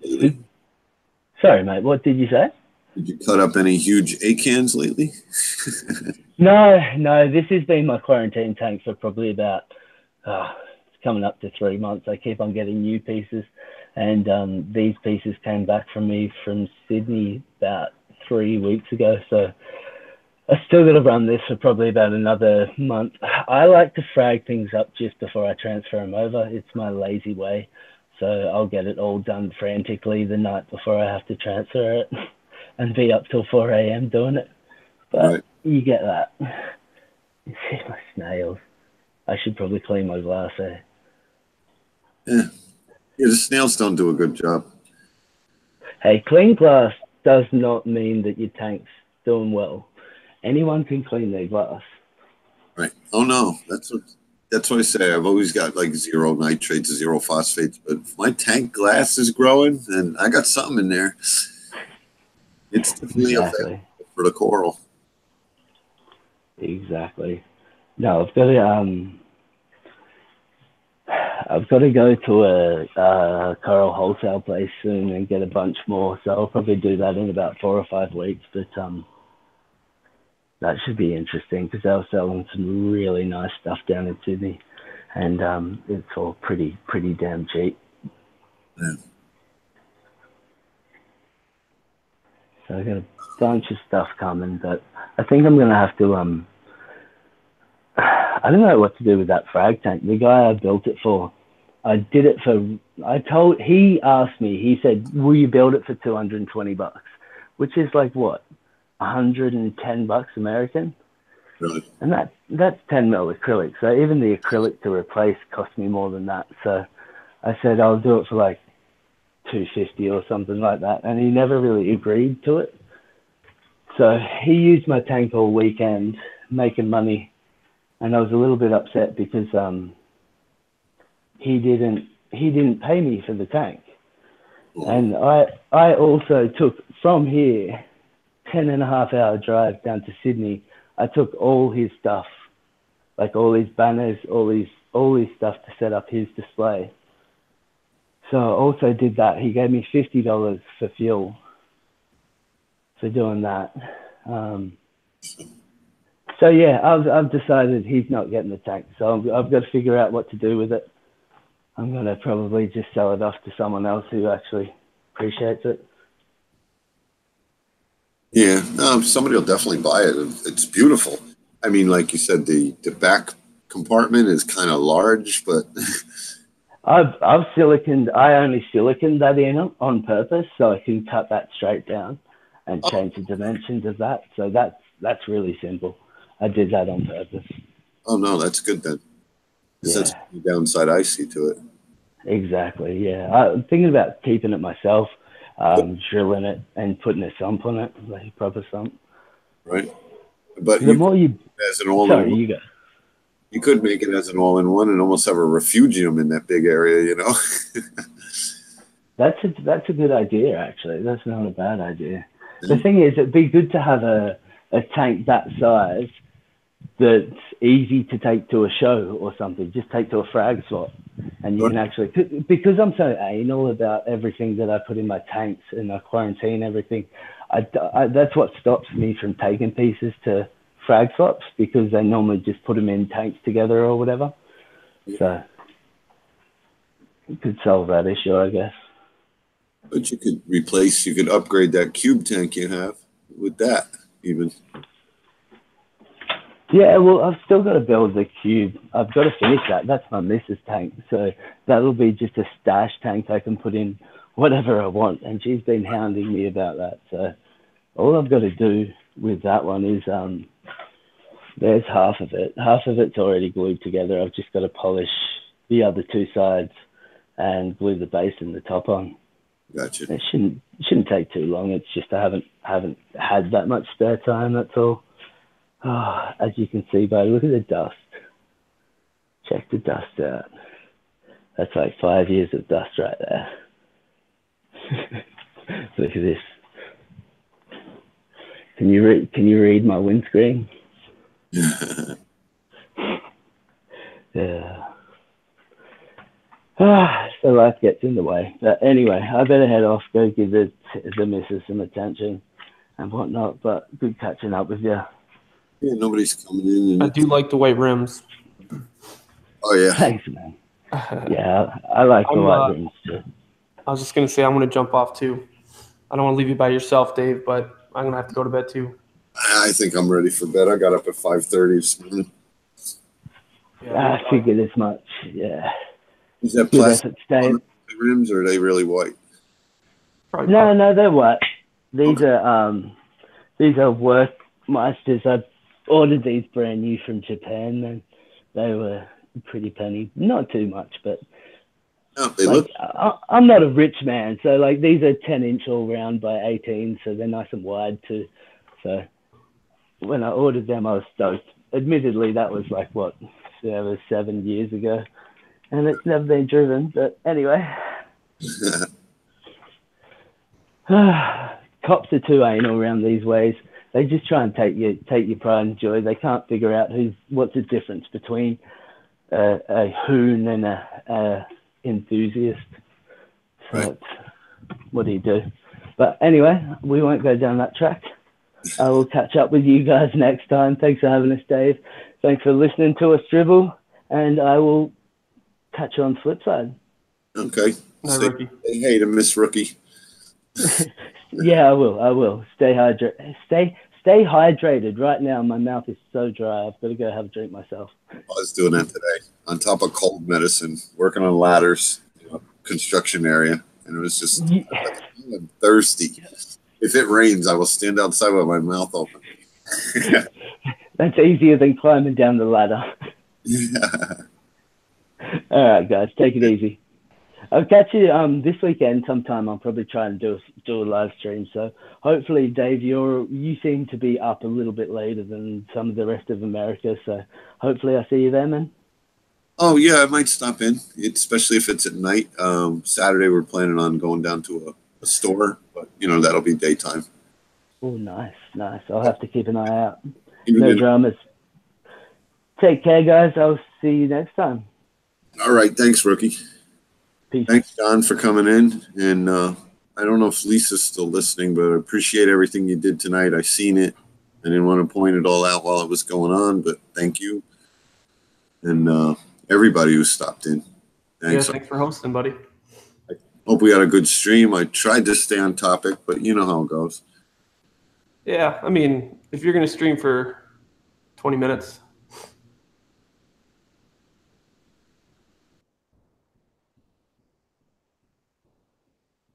Night.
Yeah, I fell out of my own hangout. Sorry, guys.